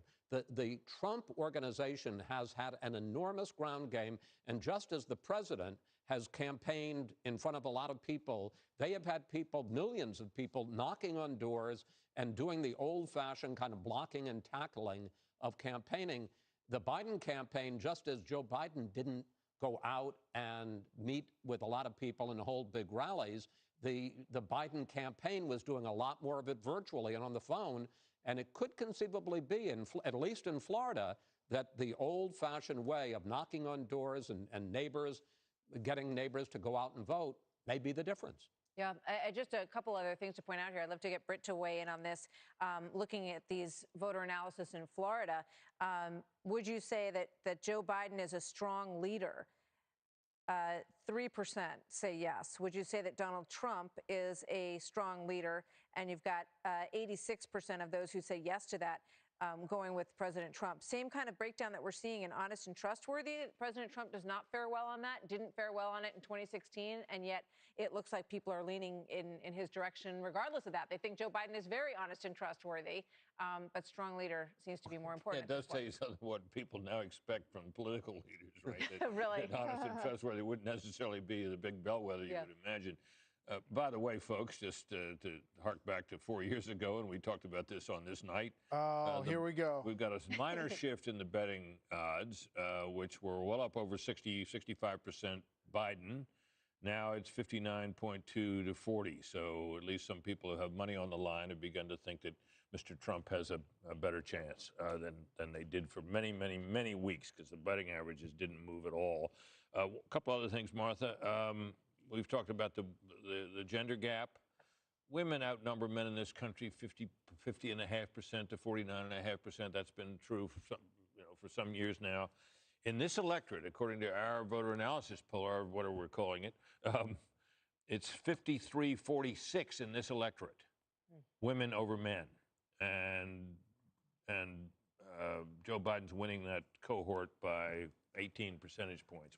Of course, that's it's a national number, so it doesn't necessarily tell you much about the battleground states or anything like that, but it's something to keep an eye on through the night, because women are. We are seeing the kind of. You guys are the majority, Martha, and even more so in this election tonight. And we are seeing, as expected, the gap in suburban women that was expected. That seems to be showing up in a lot of these states as well. Dana? Well, actually, I was just looking at New Hampshire because we haven't called that yet, and we said we're waiting on it, as Bill mentioned earlier. Well, one of the things there is you have the split, as Britt has pointed out, women voting at 51% to men at 48%, a little bit closer than usual, but going for Biden 61 to 37. And New Hampshire was one of those states that from the beginning, President Trump only lost it by just a tiny amount 3,000 in votes 2016, right? or 2,700 votes. So that was one that you would think that they could have picked up. And the way, if things get real tight here and you need, 4 electoral college votes to get you to 270, there is that. I also wanted to point out on Florida, I think, the fact that the president went back over and over again. He never tired of going there. He would hold rallies there, but Chris mentioned the ground game, but also think of how many new registered voters that the Republicans had over the Democrats in Florida. It's a really big deal. I also think that the handling of Governor DeSantis of COVID seems to go well with how they think that the economy went. When President Trump 2 years ago said, America will never be a socialist country, and then he went back over and again to the Cubans, to the Venezuelans, and it's not like we don't have real-time examples of what's happening in Venezuela, because we do. The other thing is, you have to remember the boat parades. And as you saw, Brett, sure. I mean, there was enthusiasm. People were trying to figure out, okay, we can't gather in large groups, but how can we show our enthusiasm? And maybe there was something to it. Yeah, I mean, Congressman Mike Waltz, a mutual friend of ours, Republican, going for re-election and cruising to that. He was down there for a number of rallies and said the enthusiasm in Florida was real. Juan, as you look at the other numbers we're seeing, are Democrats worried about inner cities like Atlanta, like Columbus, Cleveland? Are you hearing concern about turnout in some of those big cities in the battleground states? Well, I think that you have to focus here, and if you focus in on Philadelphia, which has been primary, as we saw in the last few days of campaigning, so far they're not concerned. They're feeling pretty good about that. But I just wanted to go back to Florida for a second and talk about that Latino vote, Brett, because, I mean, if you look at that right now, what you're seeing in Florida, according to our numbers, is it's about 17% of the electorate in Florida was Latino. And you see among Latino men, it's 59-39 for Biden. Among Latino women, who are 9%, the majority of the Latino vote, 64-33. So Biden wins, but the margin of victory is markedly less than what we saw going back to 2016. In that time, we saw Clinton winning 62% of Latino men, 68% of Latino women.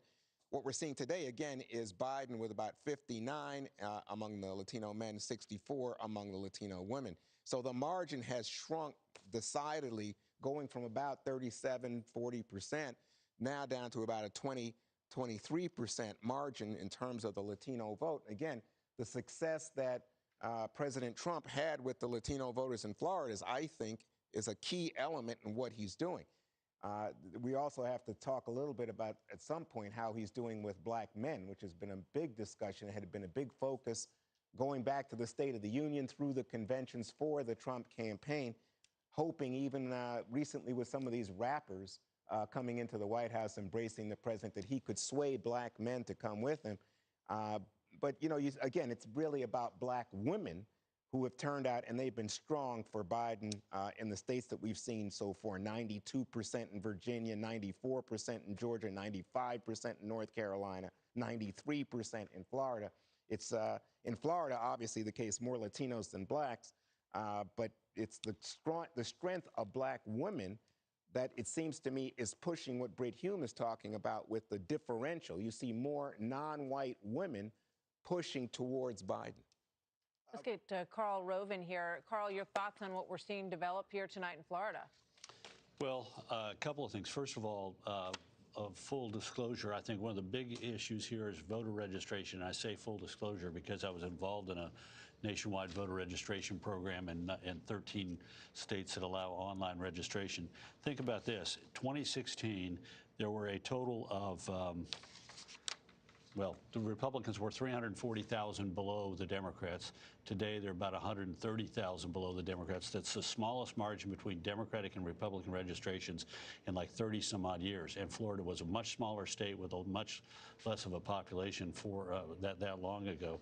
And this has to be factored into it, and we may be seeing that tonight. Sumter County, for example, where the villages are, has both grown in population and grown in importance as a result. and it's full of seniors. The Villages is a senior retirement community with about 10 different or 12 different sort of installations or components of it. And today, Trump has been winning that county with about 90% of the vote in by better than 2-1, significantly above where he was 4 years ago. I suspect that's in part a sign of what the movement into Florida has done and what the changing nature of the Florida electorate is like. Hey, Carl, I want to ask one thing. Just interrupt you real quick. We talked about this earlier tonight, and I just want to bring it up now. In all of these states, you have absentee ballots requested, and then absentee ballots, according to the secretaries of state, that come back, that have been returned. In Florida, as of this afternoon, you had the requested at more than 6,004,000. As of this afternoon, 4,649,000 of those ballots had been returned. We're trying to get an update for tonight. Is that an issue if the separation in some of these states fits below that number? Yeah, well, yes, there's some people who just decide not to vote. The bigger number come from people like myself. I was planning to do a mail-in ballot, got my ballot at the house, and then decided my wife went and voted at the early vote location in Texas, and she said, look, like a breeze, walk in, walk out. Well, I went there, I took my ballot, ran it through the shredder, went to the early voting location. If I'd shown up with it, it would have taken me maybe 10 minutes to do the whole thing. Surrender my blue ballot, sign one form, and then go. Instead, by not having it with me, I had to spend 20 minutes, and I'm a provisional ballot, but that's the way a lot of people handle it. They just get rid of the ballot or turn the ballot in and end up voting in person. I don't know if an angel is landing or what's happening there, but somebody's It's a wonderful life. Yeah, it's a wonderful life. 4.737 cast so far, but some of these states, we should point out, extended the deadline for those ballots to come in, and there's different statewide rules, like Pennsylvania, where you don't even have to have a postmark or a signature on the envelope. Okay, we're minutes away from getting our first look at Arizona and Michigan, Wisconsin, a host of other states. But first, a quick look at where the race stands now. President Trump has a total of 73 electoral votes in his column. Joe Biden has 91 so far tonight. Let's check in with the campaign's Peter Doocy is at the Biden headquarters in Wilmington, Delaware. But we begin with John Roberts, who is at the White House. That's where President Trump is tonight, watching as these results come in. John, what's the mood with the campaign tonight? Martha Brett, good evening to you. Of course, the campaigns will always tell you that they're optimistic, but they are actually very optimistic here at the Trump campaign, and folks here at the White House as well, believing that the president is poised to win this. You heard Karl Rove a moment ago talking about the Villages and how it's going for President Trump. I was at a campaign event, his last one at the Villages. It was a week ago last Friday. There were thousands of people there. The enthusiasm really was off the charts. But as importantly, President Trump really does seem to be performing much better with Hispanic voters in Florida this year than he did back in 2016. And when you talk about enthusiasm as well, he had an event in Opa-locka, Florida, a couple of days ago. 12,000 people were there. So I was talking to somebody from the Trump campaign a short time ago. They believe that Florida is a lock for them. They're just waiting for the official call. More difficult is what's going on in Pennsylvania. They believe that they're going to do well there. I was in Scranton, the Scranton area yesterday. A lot of enthusiasm there. They might win it tonight, but then there's this concern about 3 days of counting ballots thereafter. Those ballots will be counted but segregated. Anything that comes in after 8 o'clock tonight, that could be potentially the focus of a legal challenge, but that all depends on what happens tonight. If Joe Biden were to run away with it, clearly there wouldn't be a challenge, or if President Trump were to run away with it, there likely wouldn't be a legal challenge, so we'll still have to wait to see. Other than that, the campaign feeling good about Arizona, Texas, Georgia, North Carolina, Iowa, and Ohio. There's some thought that the president could flip Nevada, the idea being that casino workers and other service workers are concerned about more coronavirus lockdowns under a Biden presidency, and the fact that that might actually cause some of the casinos and hotels to go under. Might they come out for President Trump? And then there's Minnesota. They think they have a chance there. It hasn't gone red since 1972. Even Ronald Reagan, in his 49-state sweep in 1984, couldn't pick off Minnesota. But the Trump campaign cautiously optimistic that they might be able to do it tonight. We'll wait and see. Basically, the president says we're looking good all over the country. Time will tell. And I know that's a cliche, but it's true tonight. Martha? up here, and that vote, as we said, early vote going for Joe Biden in Ohio. There was confidence, though, in the Trump campaign about the situation on the ground in Ohio, right? Yeah, and of course, you know, early voting tends to favor Democrats, but they believe as the numbers start to come in that things will turn around. They really do believe that Ohio is going to go into the win column for them. But this idea of if Florida is called, I mean, clearly it's not going to affect the vote because the vote's already been taken, but it certainly will be a big psychological boost for the Trump campaign. Yeah. All right, John, thank you. It's worth pointing out that Florida started counting weeks ago. So they may be one of the states that in the battleground category that has perhaps the most efficient process that we're going to see tonight. So we do expect that we're going to be able to make, you know, some call on Florida tonight. They were afraid of on that. 2000. Yeah, I remember Tallahassee. They want to make sure they've got it, all those I's dotted and T's crossed. Our thanks to John. We'll go back to him later tonight. Peter Doocy is also with us. He's live where he has spent quite a bit of time over the past several months in Wilmington, Delaware, covering the Biden campaign. Peter, what are you hearing from their side tonight?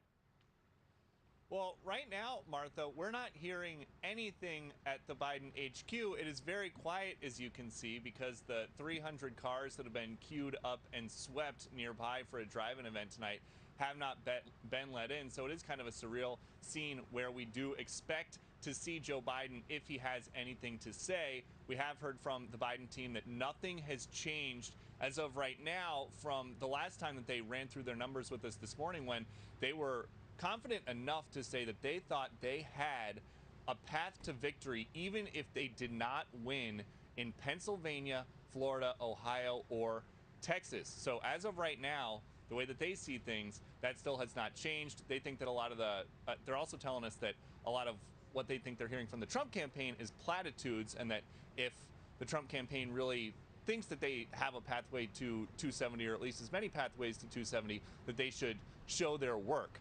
As for Joe Biden, we understand that he is at home right now. He is somebody who is not big on Twitter. He has said many times over the course of the campaign that if he becomes the president, we don't have to worry about his tweets. He is somebody that gets a lot of his information over the phone. It's been reported that during the campaign, or rather during the pandemic in the campaign, he has spent as many as 7 hours on the phone with different lawmakers and with advisors. Some of those are standing calls. Some of them are just based on things that are breaking hour by hour. And also something that was interesting just in terms of what he might be doing as all this, as his whole world may be getting ready to change. The other day we were in Warm Springs, Georgia, after an event, just staring at the motorcade, which we spend a lot of time doing when we're trying to shout a question. And we saw his granddaughter, Finnegan, get out of one car in the back and go up to the armored SUV where Biden was sitting and hand him a cell phone to show him something.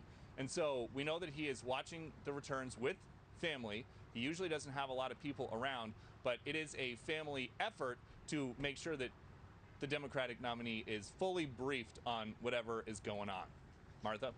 Peter, thank you very much. More than a dozen states, including some of the most consequential of this 2020 election, set to close their polls in just a few minutes. We'll get our first look at those results just moments from now. Keep it here.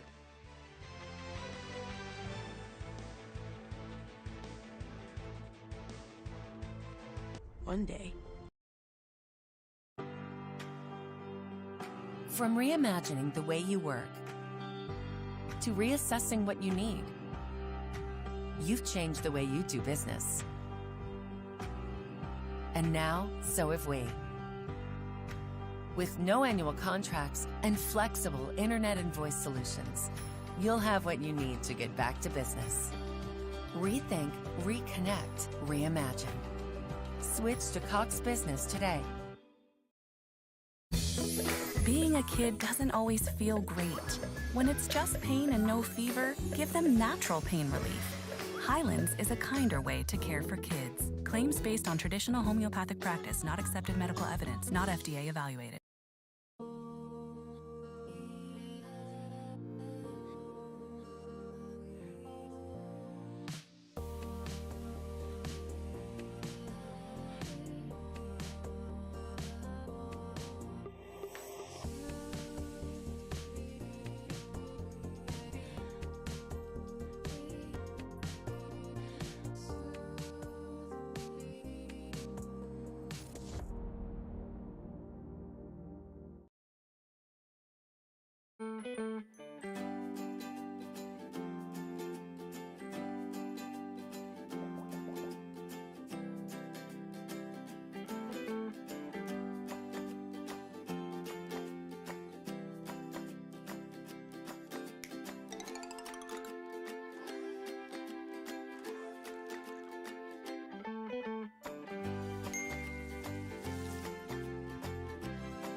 when I took that one step, everything changed.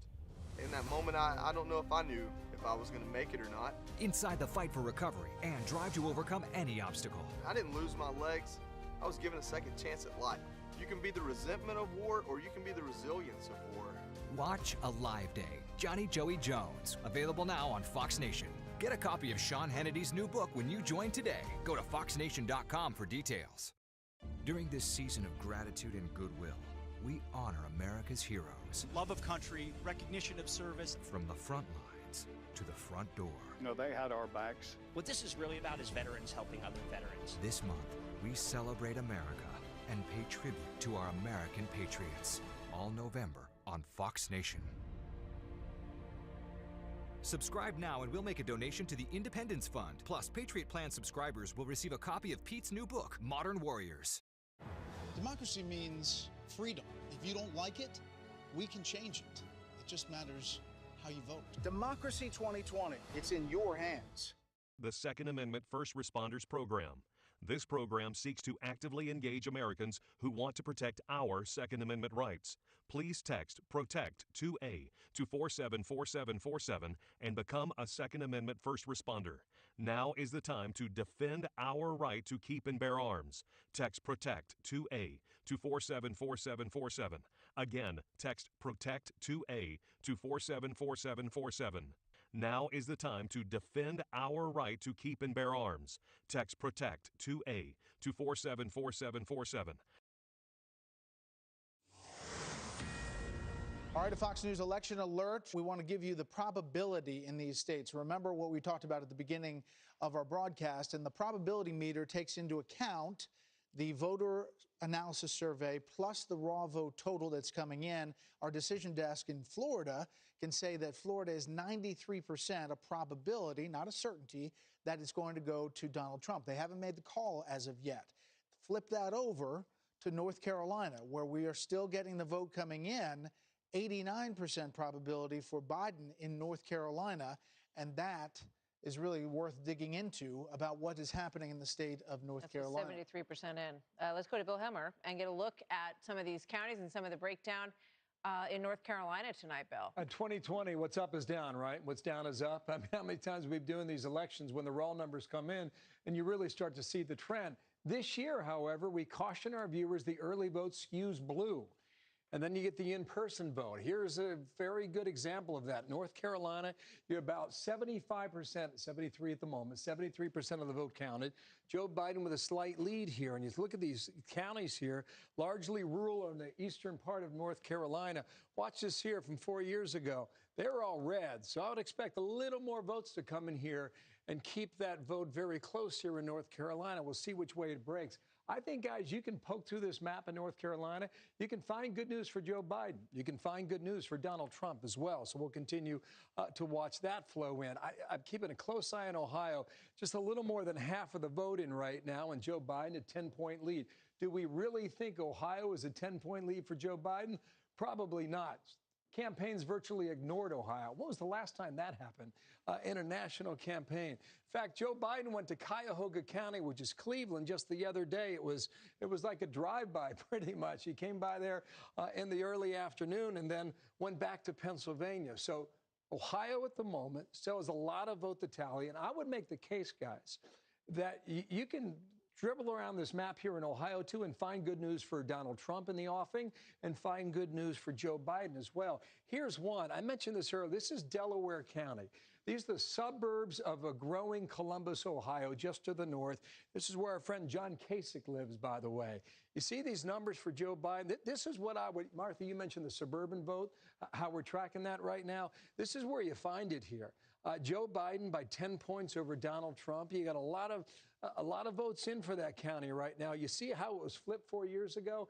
If you're the Trump team, you don't want to see this kind of result right now in 2020. But a few more counties to follow in here. These are largely rural, right along the Ohio River. So I would expect now this to tighten very soon as we look. Let me just pop out here, guys. Sorry, there it is. I would expect this number to tighten over the next hour or two as the in-person votes are cast and tabulated that came into Ohio today. Again, sticking there at 55%. I don't know what the probability meter says in Ohio right now, but I imagine it's pretty close, guys. Let's go. Do we mind popping into Georgia? And, Sure can. Yeah. No, we had that delay in Fulton County, and that is right around Atlanta. That is really a place that Biden has to win big.